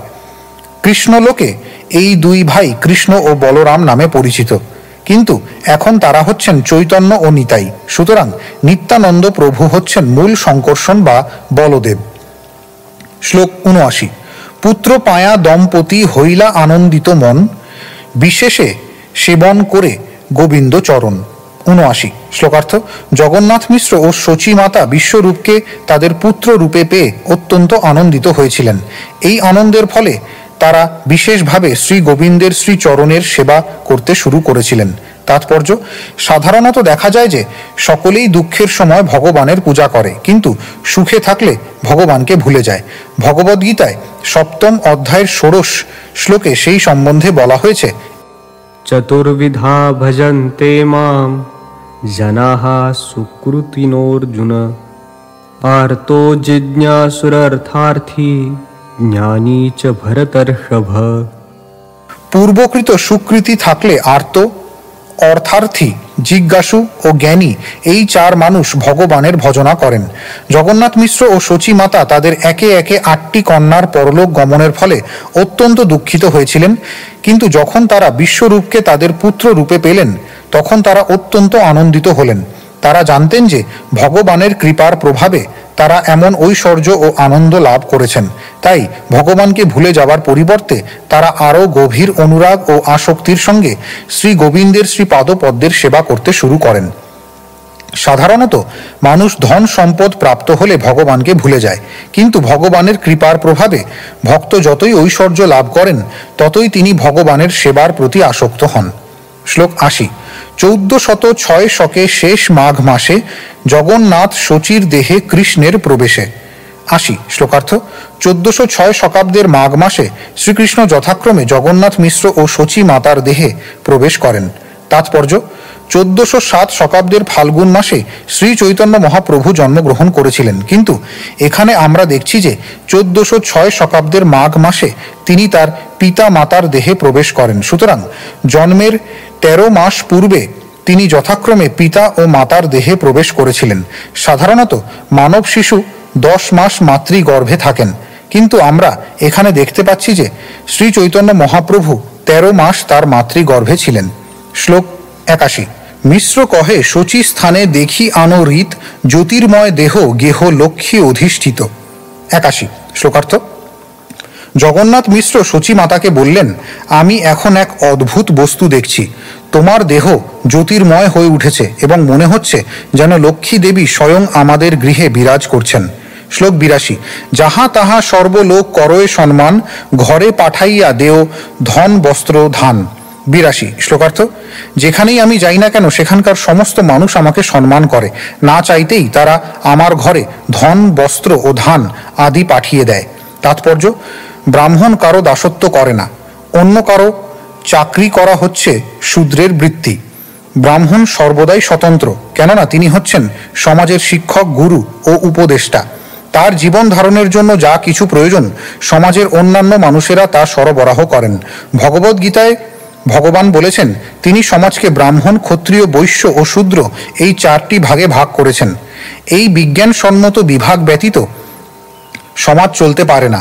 ব্রাহ্মণের কর্তব্য হচ্ছে সমাজের সমস্ত মানুষকে সদুপদেশ দান করা, ক্ষত্রিয়ের কর্তব্য হচ্ছে সমাজ ব্যবস্থা পরিচালনা করা এবং আইন কানুন বজায় রাখা, বৈশ্যের কর্তব্য হচ্ছে সমাজের প্রয়োজনগুলি সরবরাহ করা এবং শূদ্রের কর্তব্য হচ্ছে সমাজের উচ্চতর বর্ণের সেবা করা। জগন্নাথ মিশ্র ছিলেন ব্রাহ্মণ, তাই তার জীবন ধারণের জন্য যা কিছু প্রয়োজন, যেমন অর্থ, বস্ত্র ও শস্য আদি সব কিছু সমাজের অন্যান্য মানুষেরা পাঠিয়ে দিতেন। শ্রী চৈতন্য মহাপ্রভু যখন শচী মাতার গর্ভে, তখন না চাইতেই জগন্নাথ মিশ্র সেই সমস্ত প্রয়োজনীয় বস্তুগুলি পাচ্ছিলেন। তার পরিবারে ভগবানের উপস্থিতির ফলে সকলেই তাকে ব্রাহ্মণের প্রাপ্য সম্মান প্রদর্শন করছিলেন। পক্ষান্তরে ব্রাহ্মণ বা বৈষ্ণব যদি ভগবানের নিত্য সেবক রূপে ভগবানের সেবা করেন, তাহলে তার জীবন ধারণের অথবা পরিবার প্রতিপালনের কোনো অভাব থাকতে পারে না। শ্লোক 83। শচী কহে মুই দেখো আকাশ উপরে, দিব্য মূর্তি লোক সব যেন স্তুতি করে। 83। শ্লোকার্থ। শচীমাতা একদিন তার স্বামীকে বললেন, আমি এও দেখি যে অদ্ভুত অদ্ভুত জ্যোতির্ময় মানুষেরা যেন আকাশে আবির্ভূত হয়ে প্রার্থনা নিবেদন করছেন। তাৎপর্য, জগন্নাথ মিশ্র সকলের কাছে সম্মান পাচ্ছিলেন এবং না চাইতেই তার যা কিছু প্রয়োজন তা সবই তিনি পাচ্ছিলেন। আবার তেমনি শচীমাতাও দেখছিলেন যে স্বর্গের দেবতারা আকাশের ওপর থেকে তাকে প্রার্থনা নিবেদন করছেন, কেননা শ্রী চৈতন্য মহাপ্রভু তার হৃদয়ে বিরাজ করছিলেন। শ্লোক 84। জগন্নাথ মিশ্র কহে স্বপ্ন যে দেখিল, জ্যোতির্ময় ধাম মোর হৃদয়ে পশিল। 84। শ্লোকার্থ। জগন্নাথ মিশ্র তখন উত্তর দিলেন, আমি স্বপ্ন দেখলাম যে ভগবানের জ্যোতির্ময় ধাম আমার হৃদয়ে প্রবেশ করল। শ্লোক 85। আমার হৃদয় হইতে গেলা তোমার হৃদয়ে, হেন বুঝি জন্মিবেন কোনো মহাশয়। 85। শ্লোকার্থ। আমার হৃদয় থেকে তা তোমার হৃদয়ে প্রবেশ করলো, তাই আমি বুঝতে পারছি যে কোনো মহাত্মা নিশ্চয়ই জন্মগ্রহণ করবেন। শ্লোক 86। এত বলি দুহে রহে হরষিত হয়া, শালগ্রাম সেবা করে বিশেষ করিয়া। 86। শ্লোকার্থ। এভাবেই আলোচনা করার পর পতি পত্নী দুজনেই অত্যন্ত আনন্দিত হন এবং তারা দুজনে একত্রে বিশেষভাবে গৃহে শালগ্রাম শিলার সেবা করতে থাকেন। তাৎপর্য, বিশেষ করে ব্রাহ্মণের গৃহে ব্রাহ্মণ পরিবারের পূজার জন্য শালগ্রাম শিলা রাখা অবশ্য কর্তব্য। এই প্রথা এখনো প্রচলিত আছে। ব্রাহ্মণ কুলোদ্ভূত জাতি ব্রাহ্মণদের শালগ্রাম শিলার পূজা করা কর্তব্য। দুর্ভাগ্যবশত কলিযুগের প্রভাবে তথাকথিত ব্রাহ্মণেরা ব্রাহ্মণ পরিবারে জন্মগ্রহণ করার ফলে অত্যন্ত গর্বিত হলেও তারা আর শালগ্রাম শিলার পূজা করেন না। কিন্তু প্রকৃতপক্ষে অনাদিকাল ধরে এই প্রথা চলে আসছে যে ব্রাহ্মণ কুলোদ্ভূত মানুষের অবশ্য কর্তব্য হচ্ছে সর্ব অবস্থাতেই শালগ্রাম শিলার পূজা করা। আমাদের কৃষ্ণ ভাবনামৃত সংঘের কিছু সদস্য শালগ্রাম শিলার পূজা প্রচলন করতে অত্যন্ত আগ্রহী, কিন্তু ইচ্ছা করেই আমরা সেই প্রথা প্রচলন করা থেকে আপাতত বিরত আছি, কেননা কৃষ্ণ ভাবনামৃত সংঘের অধিকাংশ সদস্যই ব্রাহ্মণ পরিবার থেকে আসে না। অতএব পরে যখন আমরা দেখব যে তারা যথাযথভাবে ব্রাহ্মণোচিত গুণাবলিতে যুক্ত হয়ে বিকশিত হয়েছেন এবং ব্রাহ্মণের মতো আচরণ করছেন, তখন শালগ্রাম শিলা পূজা করার প্রচলন করা হবে। এই যুগে শালগ্রাম শিলার পূজা করা ভগবানের দিব্য নাম উচ্চারণ করার মতো এত গুরুত্বপূর্ণ নয়। সেটি হচ্ছে শাস্ত্র সিদ্ধান্ত, হরের নাম হরের নাম, হরের নামৈব কেবলং, কলৌ নাস্তেব নাস্তেব নাস্তেব গতিরন্যথা। শ্রীল জীব গোস্বামীর মতে নিরপরাধে নাম করার ফলে পরম সিদ্ধি লাভ করা যায়, কিন্তু তবুও অন্তরের পবিত্রতার জন্য মন্দিরে শ্রী বিগ্রহের আরাধনা করারও প্রয়োজন রয়েছে। তাই কেউ যখন পারমার্থিক চেতনায় উন্নতি লাভ করেন অথবা পারমার্থিক স্তরে পূর্ণরূপে অধিষ্ঠিত হন, তখন তিনি শালগ্রাম শিলা পূজা করতে পারেন।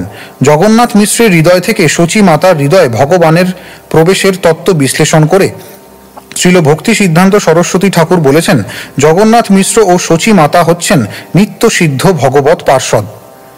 তাদের হৃদয় সর্বদাই শুদ্ধ সত্যময় এবং তাই তারা কখনোই পরমেশ্বর ভগবানকে ভুলে যান না।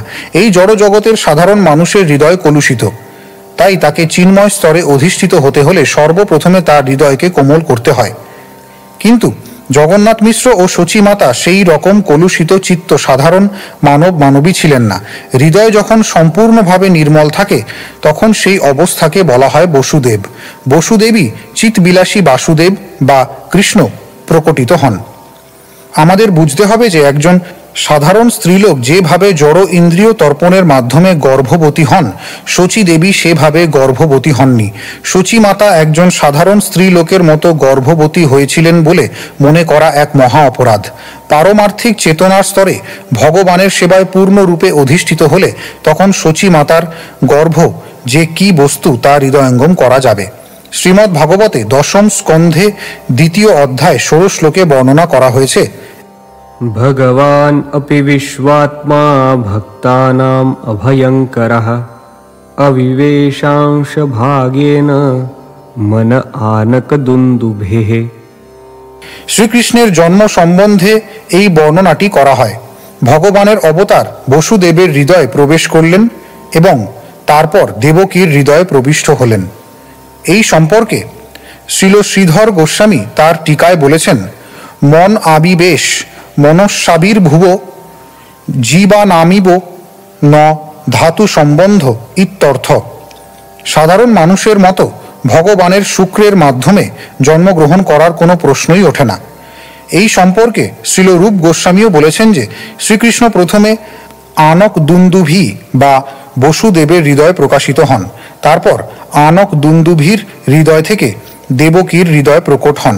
এভাবেই প্রতি রাত্রে চন্দ্র যেমন ধীরে ধীরে বর্ধিত হয়ে পূর্ণ চন্দ্রে পরিণত হয়, ঠিক তেমনভাবেই দেবকীর বাৎসল্যরূপ প্রেমানন্দামৃত সমূহে লালিত হয়ে শ্রীকৃষ্ণ তারই হৃদয়ে ধীরে ধীরে বর্ধিত হতে থাকেন। তারপর দেবকীর হৃদয় থেকে শ্রীকৃষ্ণ কংসের কারাগারের সূতিকাগৃহে দেবকীর শয্যায় আবির্ভূত হন। তখন যোগ মায়ার দ্বারা মোহাচ্ছন্ন হয়ে দেবকী মনে করেন যে তার সন্তানের জন্ম হয়েছে। এই বিষয়ে স্বর্গের দেবতারা পর্যন্ত বিমোহিত হন। তাই ভাগবতে প্রথম অধ্যায়ে প্রথম স্কন্ধ প্রথম শ্লোকে বর্ণনা করা হয়েছে, মুহ্যন্তি যৎসুরয়। পরমেশ্বর ভগবান তার গর্ভে রয়েছেন বলে মনে করে তারা দেবকীকে বন্দনা করতে এসেছিলেন। সেই জন্য দেবতারা তখন স্বর্গলোক থেকে মথুরায় এসেছিলেন। তা থেকে বোঝা যায় যে স্বর্গলোক থেকেও মথুরা শ্রেষ্ঠ। যশোদা মায়ের নিত্য পুত্র রূপে শ্রীকৃষ্ণ বৃন্দাবনে নিত্য বিরাজমান। এই জড় জগতে ও চিৎ জগতে শ্রীকৃষ্ণ নিত্যকাল তার লীলা বিলাস করছেন। এই লীলায় ভগবান সব সময় নিজেকে নন্দ যশোদার নিত্য পুত্র বলে মনে করেন। শ্রীমদ্ ভাগবতের দশম স্কন্ধের 6ষ্ঠ অধ্যায়ের 43 শ্লোকে বর্ণনা করা হয়েছে, উদার হৃদয়ে নন্দ বিদেশ থেকে ফিরে এসে তার পুত্র কৃষ্ণকে কোলে নিয়ে তার মস্তক আঘ্রাণ করে পরমানন্দ লাভ করলেন। তেমনি দশম স্কন্ধের 9ম অধ্যায়ের 21 শ্লোকে বলা হয়েছে, এই ভগবান গোপিকাসুত শ্রীকৃষ্ণ ভক্তদের পক্ষে যেরূপ সুলভ দেহাত্মবাদী তপস্বী কিংবা আত্মদর্শী জ্ঞানীদের পক্ষে কখনোই সেরূপ সুখলভ্য নন। শ্রীল ভক্তি সিদ্ধান্ত সরস্বতী ঠাকুর শ্রীপাদ বলদেব বিদ্যাভূষণের উদ্ধৃতি দিয়ে দেবকীর গর্ভস্থিত শ্রীকৃষ্ণের প্রতি স্বর্গের দেবতাদের বন্দনা সম্বন্ধে বলেছেন, পূর্ব দিক যেমন চন্দ্রের উদয় ব্যক্ত করে, তেমনি শুদ্ধ সত্যময়ী দেবকী শূরসেন পুত্র বাসুদেবের কাছ থেকে কৃষ্ণ মন্ত্রে দীক্ষা প্রাপ্ত হয়ে শ্রীকৃষ্ণকে তার হৃদয়ে ধারণ করলেন। শ্রীমদ্ ভাগবতের দশম স্কন্ধের 2য় অধ্যায় 18 শ্লোকে এই উক্তিটি থেকেও বোঝা যায় যে পরমেশ্বর ভগবান আনক দুন্দুভি বা বসুদেবের হৃদয় থেকে দেবকীর হৃদয় প্রকাশিত হয়েছিলেন। শ্রীল বলদেব বিদ্যাভূষণের মতে দেবকীর হৃদয় বলতে দেবকীর গর্ভ বোঝানো হয়েছে, কারণ শ্রীমদ্ ভাগবতের দশম স্কন্ধের 2য় অধ্যায়ের 41 শ্লোকে স্বর্গের দেবতারা বলেছেন, দিষ্টাম্ব তে কুক্ষিগত পর পুমান। হে মাতো, তোমার কুক্ষিতে গর্ভে পরম পুরুষ অধিষ্ঠিত। সুতরাং বসুদেবের হৃদয় থেকে ভগবান দেবকীর হৃদয় স্থানান্তরিত হয়েছিলেন বলতে বোঝানো হয়েছে যে তিনি দেবকীর গর্ভে স্থানান্তরিত হয়েছিলেন। তেমনি চৈতন্য চরিতামৃত গ্রন্থে শ্রী চৈতন্য মহাপ্রভুর আবির্ভাব সম্বন্ধে বিশেষ সেবন করে গোবিন্দচরণ বলতে বোঝানো হয়েছে যে ঠিক যেভাবে শ্রীকৃষ্ণ বসুদেবের হৃদয় থেকে দেবকীর হৃদয় প্রকাশিত হয়েছিলেন, তেমনি শ্রী চৈতন্য মহাপ্রভুও জগন্নাথ মিশ্রের হৃদয় থেকে শচী দেবীর হৃদয় প্রকাশিত হয়েছিলেন। এটি হচ্ছে শ্রী চৈতন্য মহাপ্রভুর আবির্ভাবের রহস্য। সেই সূত্র মনে রাখা উচিত যে কখনোই যেন মনে করা না হয় শ্রী চৈতন্য মহাপ্রভু একজন সাধারণ জীবের মতো আবির্ভূত হয়েছিলেন। এই তত্ত্বটি বোঝা একটু কঠিন, কিন্তু কৃষ্ণদাস কবিরাজ গোস্বামীর এই বর্ণনা হৃদয়ঙ্গম করা ভক্তদের পক্ষে মোটেই কঠিন নয়। শ্লোক 87। হইতে হইতে হইল গর্ভ 13 মাস, তথাপি ভূমিষ্ঠ নহে মিশ্রের হইল ত্রাস। 87। শ্লোকার্থ, এভাবেই 13 মাস হয়ে গেল, কিন্তু তবুও গর্ভস্থ শিশু ভূমিষ্ঠ হল না। তাই জগন্নাথ মিশ্র অত্যন্ত উদ্বিগ্ন হলেন। শ্লোক 88।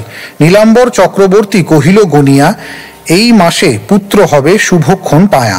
88। শ্লোকার্থ, নীলাম্বর চক্রবর্তী শ্রী চৈতন্য মহাপ্রভুর মাতামহ জ্যোতিষ গণনা করে বললেন যে সেই মাসে এক শুভক্ষণে শিশুটির জন্ম হবে। শ্লোক 89। 1407 শকে মাস যে ফাল্গুন, পৌর্ণমাসীর সন্ধ্যাকালে হইল শুভক্ষণ। 89। শ্লোকার্থ, এভাবেই 1407 শকাব্দের ফাল্গুনী পূর্ণিমার দিনে সন্ধ্যাকালে সেই বহু আকাঙ্ক্ষিত শুভক্ষণের উদয় হল।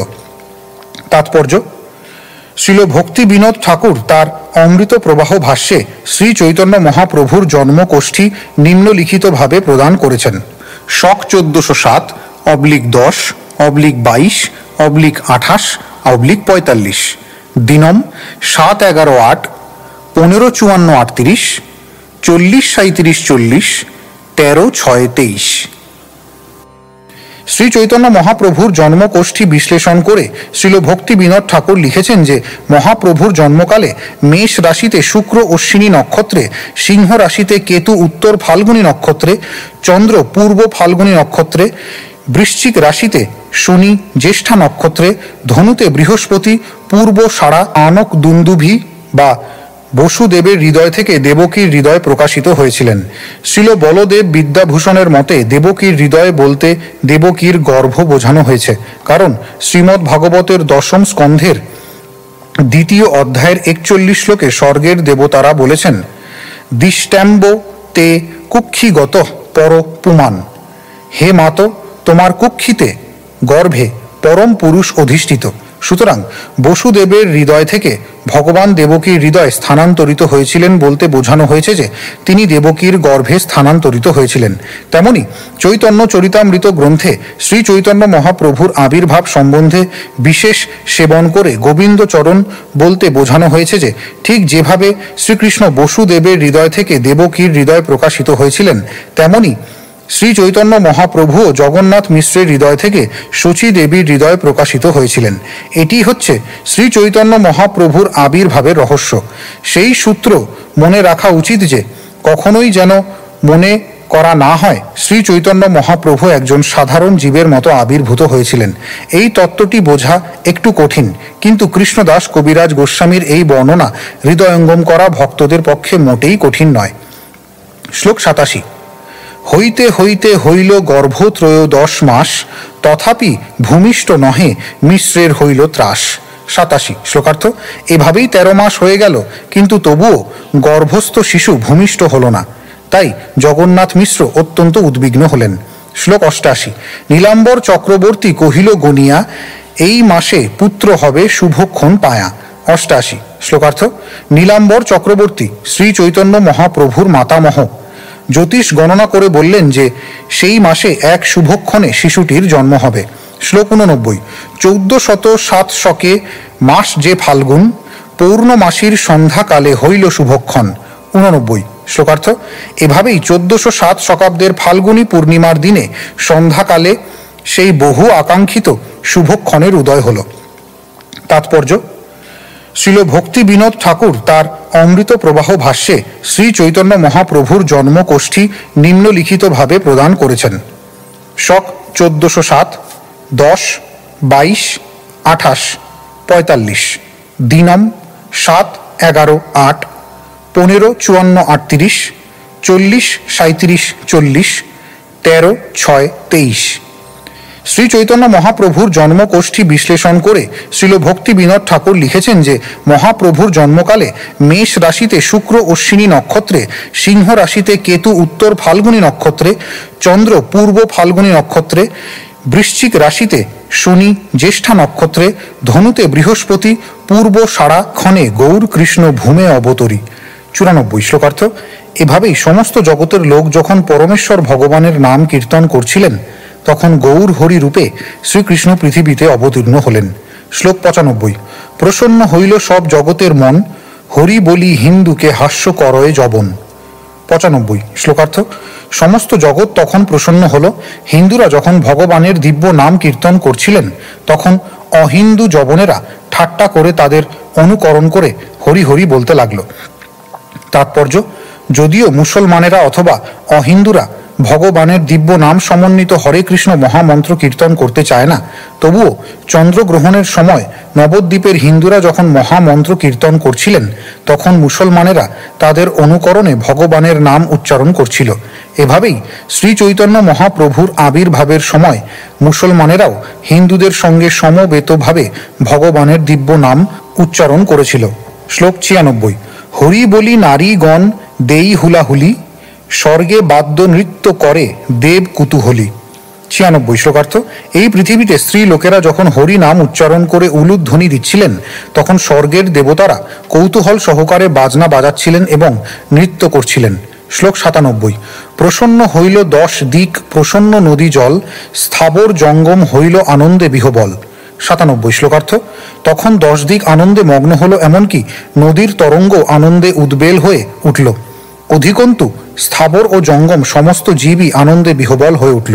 শ্লোক 98। নদিয়া উদয়গিরি পূর্ণচন্দ্র গৌর হরি, কৃপা করি হইল উদয়, পাপ তম হইল নাশ স্ত্রী জগতের উল্লাস, জগ ভরি হরিধ্বনি হয়। 98 শ্লোকার্থ।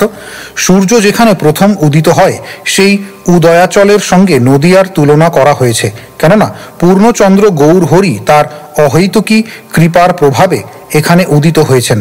তার উদয়ের ফলে জগতের পাপ অন্ধকার বিদূরিত হয়েছে এবং তার ফলে ত্রিভুবন উল্লসিত হয়ে উঠেছে এবং সারা জগৎ জুড়ে হরিধ্বনি হচ্ছে। শ্লোক 99। সেই কালে নিজালয় উঠিয়া অদ্বৈত রায়, নৃত্য করে আনন্দিত মনে, হরিদাসে লয়া সঙ্গে হুঙ্কার কীর্তন রঙ্গে, কেনে নাচে কেহ নাহি জানে। 99 শ্লোকার্থ। সেই সময় শ্রী অদ্বৈত আচার্য প্রভু শান্তিপুরে তার গৃহে আনন্দিত মনে নৃত্য করছিলেন। তিনি শ্রী হরিদাস ঠাকুরকে সঙ্গে নিয়েই নৃত্য করছিলেন এবং উচ্চৈস্বরে হরে কৃষ্ণ মহামন্ত্র কীর্তন করছিলেন, কিন্তু তারা যে কেন নাচছিলেন কেউ তা বুঝতে পারছিল না।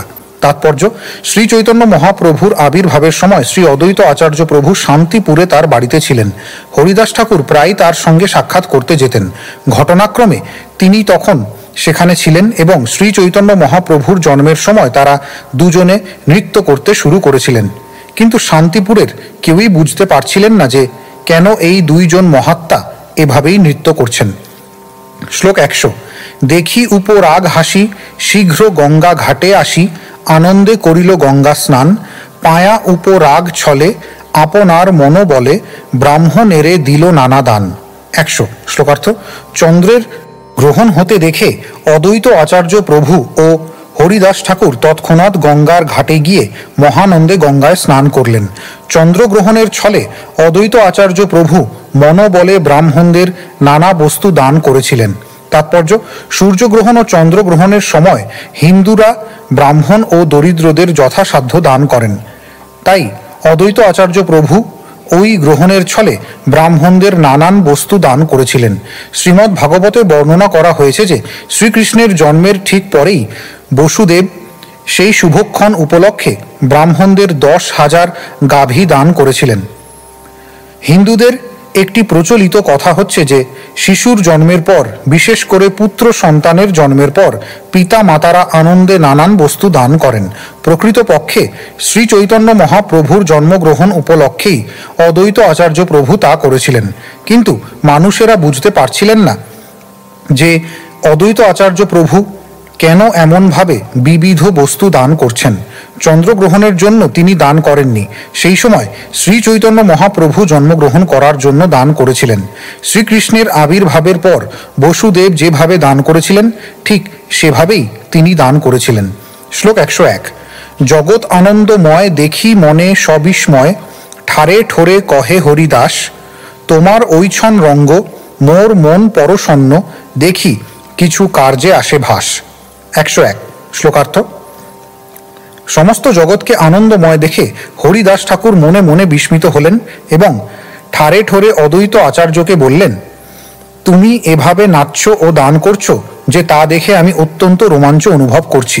আমি বুঝতে পারছি যে তোমার এই কার্যকলাপের পেছনে বিশেষ কোনো উদ্দেশ্য রয়েছে। শ্লোক 102। আচার্য রত্ন শ্রীবাস, হইল মনে সুখোল্লাস, যাই স্নান কইল গঙ্গা জলে, আনন্দে বিহবল মন, করে হরি সংকীর্তন, নানা দান কইল মন বলে। 102।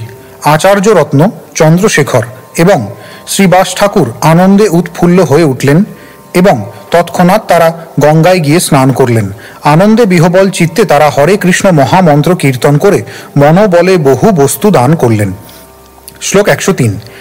এই মতো ভক্ত ততি, যার যেই দেশে স্থিতি, তাহা তাহা পায়া মনোবলে, নাচে করে সংকীর্তন, আনন্দে বিহবল মন, দান করে গ্রহণের ছলে। 103 শ্লোকার্থ। এভাবেই সমস্ত ভক্তরা যে যেখানে ছিলেন মনোবলের দ্বারা নৃত্য করতে লাগলেন, সংকীর্তন করতে লাগলেন এবং আনন্দে বিহবল চিত্তে গ্রহণের ছলে দান করতে লাগলেন। শ্লোক 104। ব্রাহ্মণ সজ্জন নারী নানা দ্রব্যে থালি ভরি, আইলা সবে যৌতুক লইয়া, যেন কাঁচা সোনার দুতি, দেখি বালকের মূর্তি, আশীর্বাদ করে সুখ পায়া। 104 শ্লোকার্থ। সব রকম সম্মানিত ব্রাহ্মণ সজ্জন ও নারীগণ নানা রকম উপহারে থালি পূর্ণ করে সকলে সেখানে যৌতুক নিয়ে এলেন। নবজাত শিশুটি, যার অঙ্গকান্তি ছিল কাঁচা সোনার মতো উজ্জ্বল, তারা সকলে আনন্দিত অন্তরে তাকে দেখে আশীর্বাদ করলেন। শ্লোক 105। সাবিত্রী গৌরী সরস্বতী, শচী রম্ভা অরুন্ধতী, আর যত দেব নারীগণ, নানা দ্রব্যে পাত্র ভরি, ব্রাহ্মণীর বেশ ধরি, আশি সবে করে দর্শন। 105 শ্লোকার্থ। ব্রহ্মার পত্নী সাবিত্রী, শিব পত্নী গৌরী, নৃসিংহদেবের পত্নী সরস্বতী, ইন্দ্র পত্নী শচী, বশিষ্ঠ ঋষির পত্নী অরুন্ধতী, স্বর্গের অপ্সরা রম্ভা এবং অন্য সমস্ত দেব নারীগণ ব্রাহ্মণীর বেশ ধারণ করে নানা দ্রব্যে পাত্র ভরে নবজাত শিশুটিকে দর্শন করতে এলেন। তাৎপর্য: শ্রী চৈতন্য মহাপ্রভুর জন্মের পরেই প্রতিবেশী স্ত্রী লোকেরা, যারা অধিকাংশই ছিলেন ব্রাহ্মণ পত্নী, তারা তাকে দর্শন করতে এসেছিলেন। তখন ব্রাহ্মণ পত্নী বেশে সাবিত্রী, গৌরী, সরস্বতী, শচী আদি স্বর্গের দেবীরা নবজাত শিশুটিকে দেখতে এসেছিলেন। সাধারণ মানুষেরা তাদেরকে তাদের প্রতিবেশী ব্রাহ্মণ পত্নী বলে মনে করেছিলেন, কিন্তু প্রকৃতপক্ষে তারা ছিলেন স্বর্গের দেবী। শ্লোক 106। অন্তরিক্ষে দেবগণ গন্ধর্ব সিদ্ধ চারণ, স্তুতি নৃত্য করে বাদ্যগীত, নর্তক বাদক ভাট, নবদ্বীপে যার নাট, সবে আসি নাচে পায়া প্রীত। 106 শ্লোকার্থ। অন্তরিক্ষে দেবতা, গন্ধর্ব, সিদ্ধ ও চারণ এরা সকলে স্তুতি করতে লাগলেন এবং বাদ্যগীত সহকারে নৃত্য করতে লাগলেন। তেমনি নবদ্বীপের সমস্ত নর্তক, বাদক ও ভাট সকলে এসে মহা আনন্দে নৃত্য করতে লাগলেন। তাৎপর্য: স্বর্গে যেমন গায়ক, নর্তক এবং স্তুতিকার রয়েছে, তেমনি ভারতবর্ষে এখনও পেশাদার নর্তক, গায়ক ও ভাট রয়েছে। এই ভাটরা আশীর্বাদ দান করেন। গৃহে কোনো উৎসব হলে, বিশেষ করে বিবাহ ও জন্মোৎসবে, তারা সকলে এসে সমবেত হন। এই সমস্ত পেশাদারী মানুষেরা হিন্দু গৃহের বিভিন্ন ধরনের অনুষ্ঠানে দান গ্রহণ করে জীবিকা নির্বাহ করেন। হিজড়ারাও এক রকমভাবেই উৎসবের সুযোগে দান গ্রহণ করে।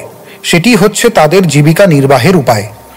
এই ধরনের মানুষেরা কখনো চাকরি করে না অথবা চাষাবাস বা ব্যবসাও করে না। তারা কেবল প্রতিবেশীদের কাছ থেকে দান গ্রহণ করে শান্তিপূর্ণভাবে জীবিকা নির্বাহ করে। ভাটরা হচ্ছেন এক শ্রেণীর ব্রাহ্মণ, যারা এই ধরনের অনুষ্ঠানে গিয়ে বৈদিক শাস্ত্রের উল্লেখপূর্বক শ্লোক রচনা করে আশীর্বাদ দান করেন। শ্লোক 107। কেবা আসে কেবা যায়, কেবা নাচে কেবা গায়, সম্ভালিতে নারে কার বল, খণ্ডি লেক দুঃখ শোক, প্রমোদ পূরিত লোক, মিশ্র হইলা আনন্দে বিহবল।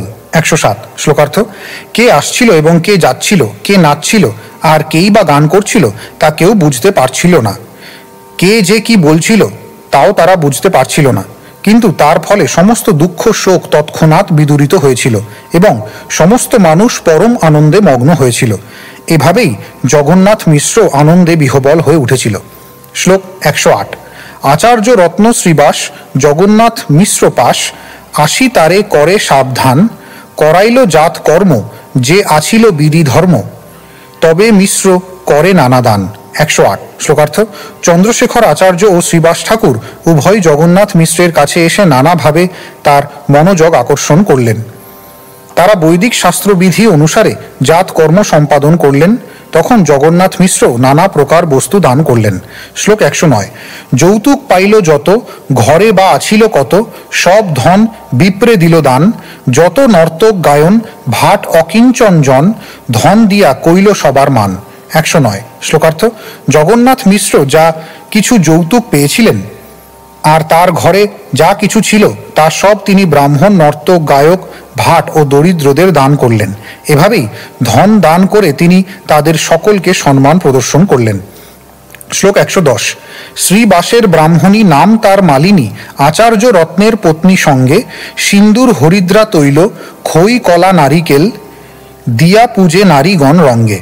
110। শ্লোকার্থ: শ্রীবাস ঠাকুরের পত্নী মালিনী চন্দ্রশেখর আচার্য রত্নের পত্নী ও অন্যান্য মহিলাদের সঙ্গে সিন্দুর, হরিদ্রা, তৈল, খই, কলা, নারকেল প্রভৃতি দিয়ে শিশুটির পূজা করার জন্য মহা আনন্দে সেখানে এলেন।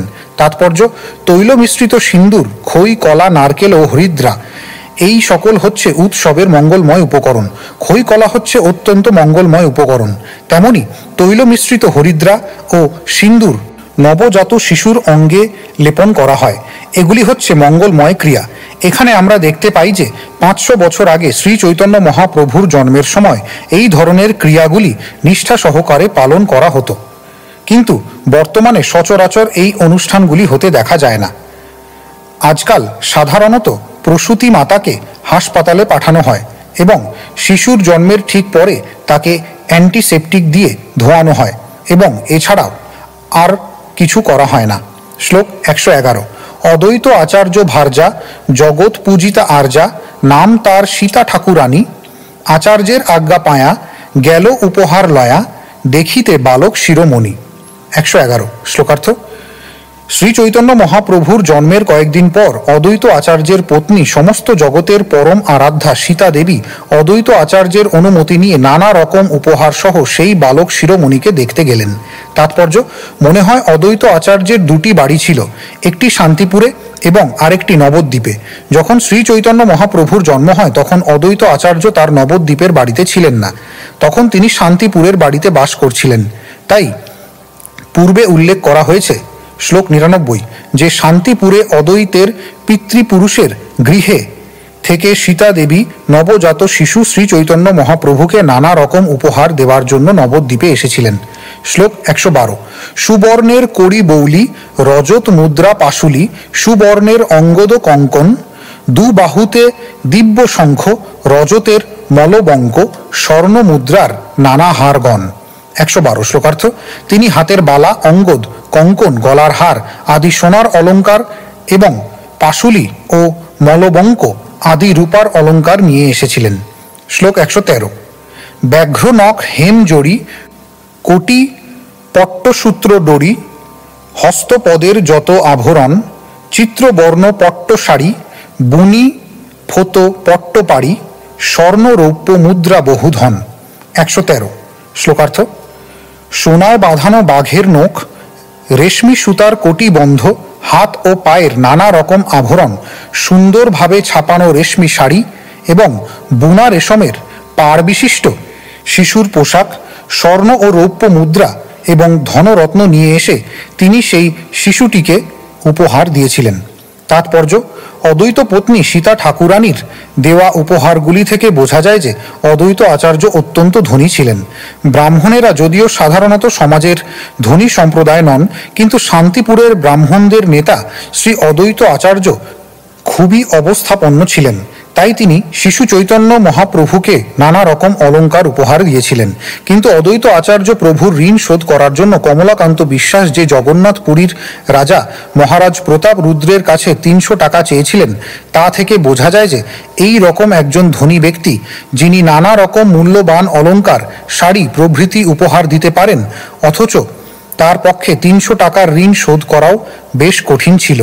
অতএব বুঝতে হবে যে সেই সময় টাকার মূল্য এখনকার থেকে কয়েক হাজার গুণ বেশি ছিল। এখন 300 টাকার ঋণ শোধ করতে কেউই অসুবিধা বোধ করেন না, আর সাধারণ মানুষেরাও এত সমস্ত মূল্যবান অলঙ্কার বন্ধুর পুত্রকে উপহার দেন না। তখনকার 300 টাকা হয়তো এখনকার 30,000 টাকার মতো। শ্লোক 114। দুর্বা ধান্য গৌরচন, হরিদ্রা কুমকুম চন্দন, মঙ্গল দ্রব্য পাত্র ভরিয়া, বস্ত্রগুপ্ত দোলা চড়ি, সঙ্গে লয়া দাসী চেড়ি, বস্ত্রালঙ্কার পেটারি ভরিয়া। 114 শ্লোকার্থ। দুর্বা ধান, গৌরচন, হরিদ্রা, কুমকুম, চন্দন আদি নানা রকম মঙ্গল দ্রব্যে পাত্র ভরে এবং বহুবিধ বস্ত্র ও অলঙ্কার একটি বড় বাক্সে ভরে কাপড়ে ঢাকা পালকিতে চড়ে দাসী সহ সীতা ঠাকুরানী জগন্নাথ মিশ্রের বাড়িতে এলেন। তাৎপর্য: এই শ্লোকে বস্ত্রগুপ্ত দোলা কথাটি অত্যন্ত তাৎপর্যপূর্ণ। আজ থেকে প্রায় 50-60 বছর আগেও সম্ভ্রান্ত স্ত্রীলোকেরা পালকিতে চড়ে নিকটবর্তী স্থানে যেতেন। পালকি কাপড় দিয়ে ঢাকা থাকত এবং জনসাধারণ সম্ভ্রান্ত মহিলাদের দেখতে পেতেন না। গ্রামাঞ্চলে এখনও এই প্রথা প্রচলিত রয়েছে। সংস্কৃত অসূর্য পশ্চা শব্দটির অর্থ হচ্ছে সম্ভ্রান্ত স্ত্রীলোকেরা সূর্য পর্যন্ত দেখতে পান না।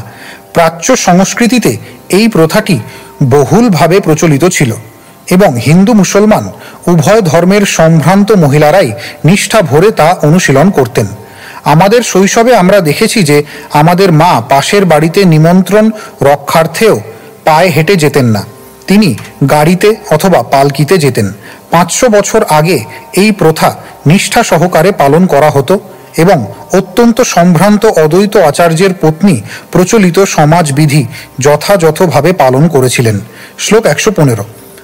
ভক্ষ ভোজ্য উপহার, সঙ্গে লইল বহু ভার, শচী গৃহে হইল উপনীত, দেখিয়া বালক ঠাম, সাক্ষাৎ গোকুল কান, বর্ণমাত্র দেখি বিপরীত।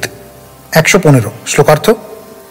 সীতা ঠাকুরানী যখন নানাবিধ আহার্য, বসনভূষণ ও অন্যান্য উপহার নিয়ে শচী দেবীর গৃহে এলেন, তখন নবজাত শিশুটিকে দেখে তিনি অত্যন্ত আশ্চর্য হলেন। কেননা তিনি দেখলেন যে অঙ্গের বর্ণ ব্যতীত সেই শিশুটি ঠিক গোকুলের কৃষ্ণের মতো দেখতে। তাৎপর্য: পেটারি হচ্ছে এক প্রকার বড় সাজি বা ডালা। একটি দণ্ডের 2 প্রান্তে 2টি সাজি লাগানো থাকে এবং তা কাঁধে করে বহন করা হয়। যারা এই ভার বহন করে তাদের বলা হয় ভারী।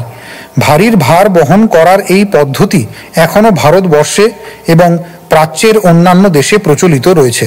আমি ইন্দোনেশিয়ার জাকার্তায় এই পদ্ধতিটি প্রচলিত থাকতে দেখেছি। শ্লোক 116। সর্ব অঙ্গ সুনির্মাণ, সুবর্ণ প্রতিমা ভান, সর্ব অঙ্গ সুলক্ষণময়, বালকের দিব্য জ্যোতি, দেখি পাইল বহু প্রীতি, বাৎসল্যেতে দ্রবিল হৃদয়। 116 শ্লোকার্থ। শিশুটির প্রতিটি অঙ্গ সুন্দরভাবে গঠিত, সর্বাঙ্গ সুলক্ষণযুক্ত এবং তার অঙ্গকান্তি তপ্ত কাঞ্চনের মতো, ঠিক যেন একটি সোনার প্রতিমা। সেই জ্যোতির্ময় শিশুটিকে দেখে সীতা ঠাকুরানী অত্যন্ত আনন্দিত হলেন এবং বাৎসল্য রসে পূর্ণ হয়ে তার হৃদয় দ্রবীভূত হল। শ্লোক 117। দুর্বা ধান্য দিল শীর্ষে, কইল বহু আশিসে, চিরজীবী হও দুই ভাই, ডাকিনী শাখিনী হইতে, শঙ্কা উপজিল চিতে, ডরে নাম থুইল নিমাই। 117 শ্লোকার্থ। তিনি শিশুটির মস্তকে ধান দুর্বা দিয়ে আশীর্বাদ করে বললেন, তোমরা দুই ভাই চিরজীবী হও। ডাকিনী শাখিনীরা এই শিশুটির কোনো অনিষ্ট করতে পারে বলে মনে ভয় পেয়ে তখন সেই শিশুটির নাম রাখলেন নিমাই। তাৎপর্য, ডাকিনী ও শাখিনী হচ্ছে শিব ও তার পত্নীর দুই সহচরী এবং তারা প্রেত যোনি প্রাপ্ত হয়েছে বলে অত্যন্ত অমঙ্গলকারিণী। এই সমস্ত অশুভ জীবেরা নিম গাছের কাছে যেতে পারে না বলে মনে করা হয়। চিকিৎসা বিজ্ঞানেও স্বীকার করা হয় যে নিম গাছের প্রবল বীজাণুনাশক ক্ষমতা রয়েছে এবং পূর্বকালে গৃহে নিম গাছ লাগানোর প্রথা ছিল। ভারতবর্ষে বড় বড় রাস্তার পাশে, বিশেষ করে উত্তরপ্রদেশে হাজার হাজার নিম গাছ দেখা যায়।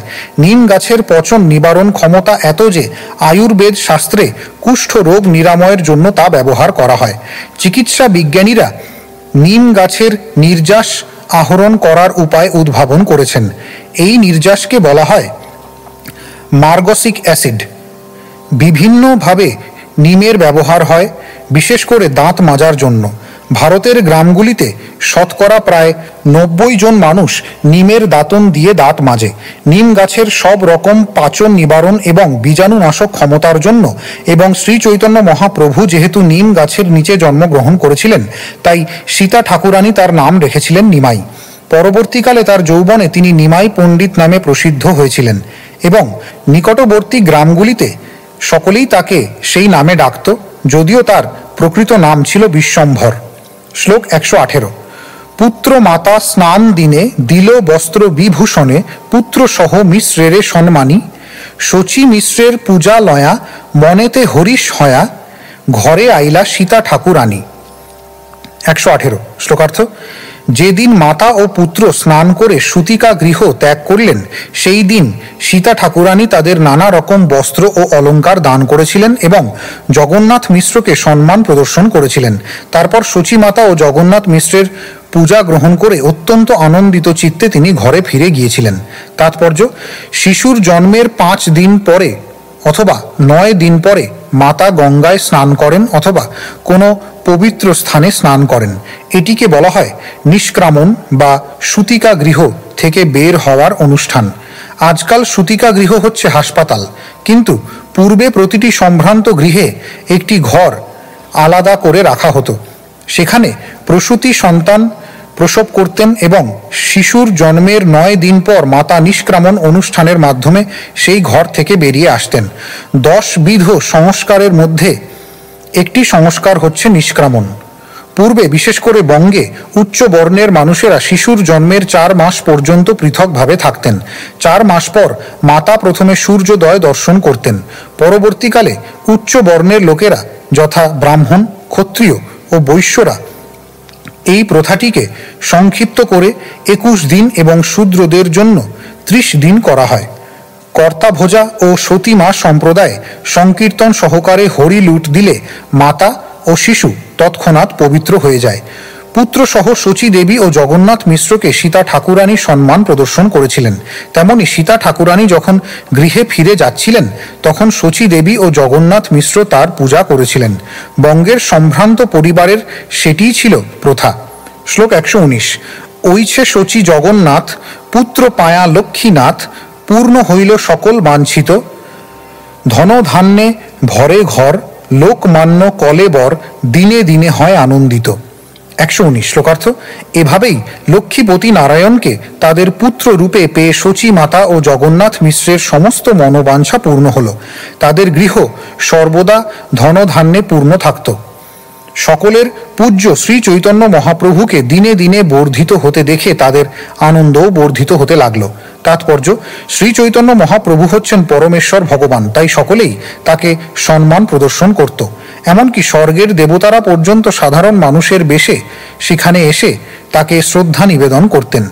জগন্নাথ মিশ্র ও শচী দেবী তাদের অপ্রাকৃত পুত্রের সম্মান দর্শন করে অন্তরে অত্যন্ত প্রীত হয়েছিলেন।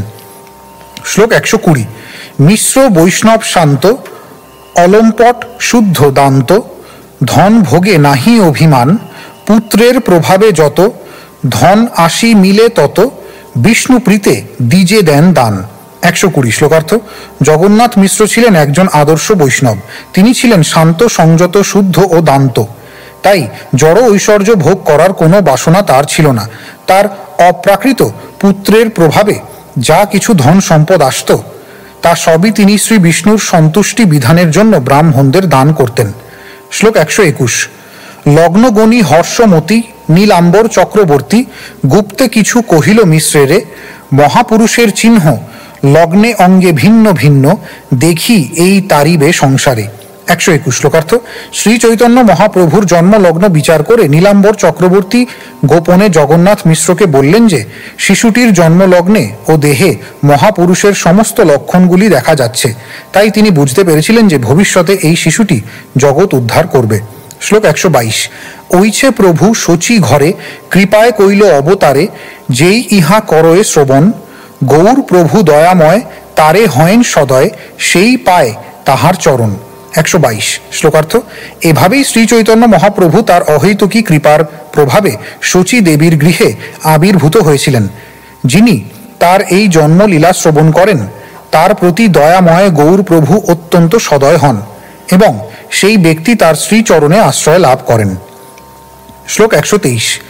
পাইয়া মানুষ জন্ম, যে না শুনে গৌর গুণ, হেন জন্ম তার ব্যর্থ হইল, পাইয়া অমৃত ধুনি, পিয়ে বিষ গর্ত পানি, জন্মিয়া সে কেনে নাহি মইল। 123। শ্লোকার্থ।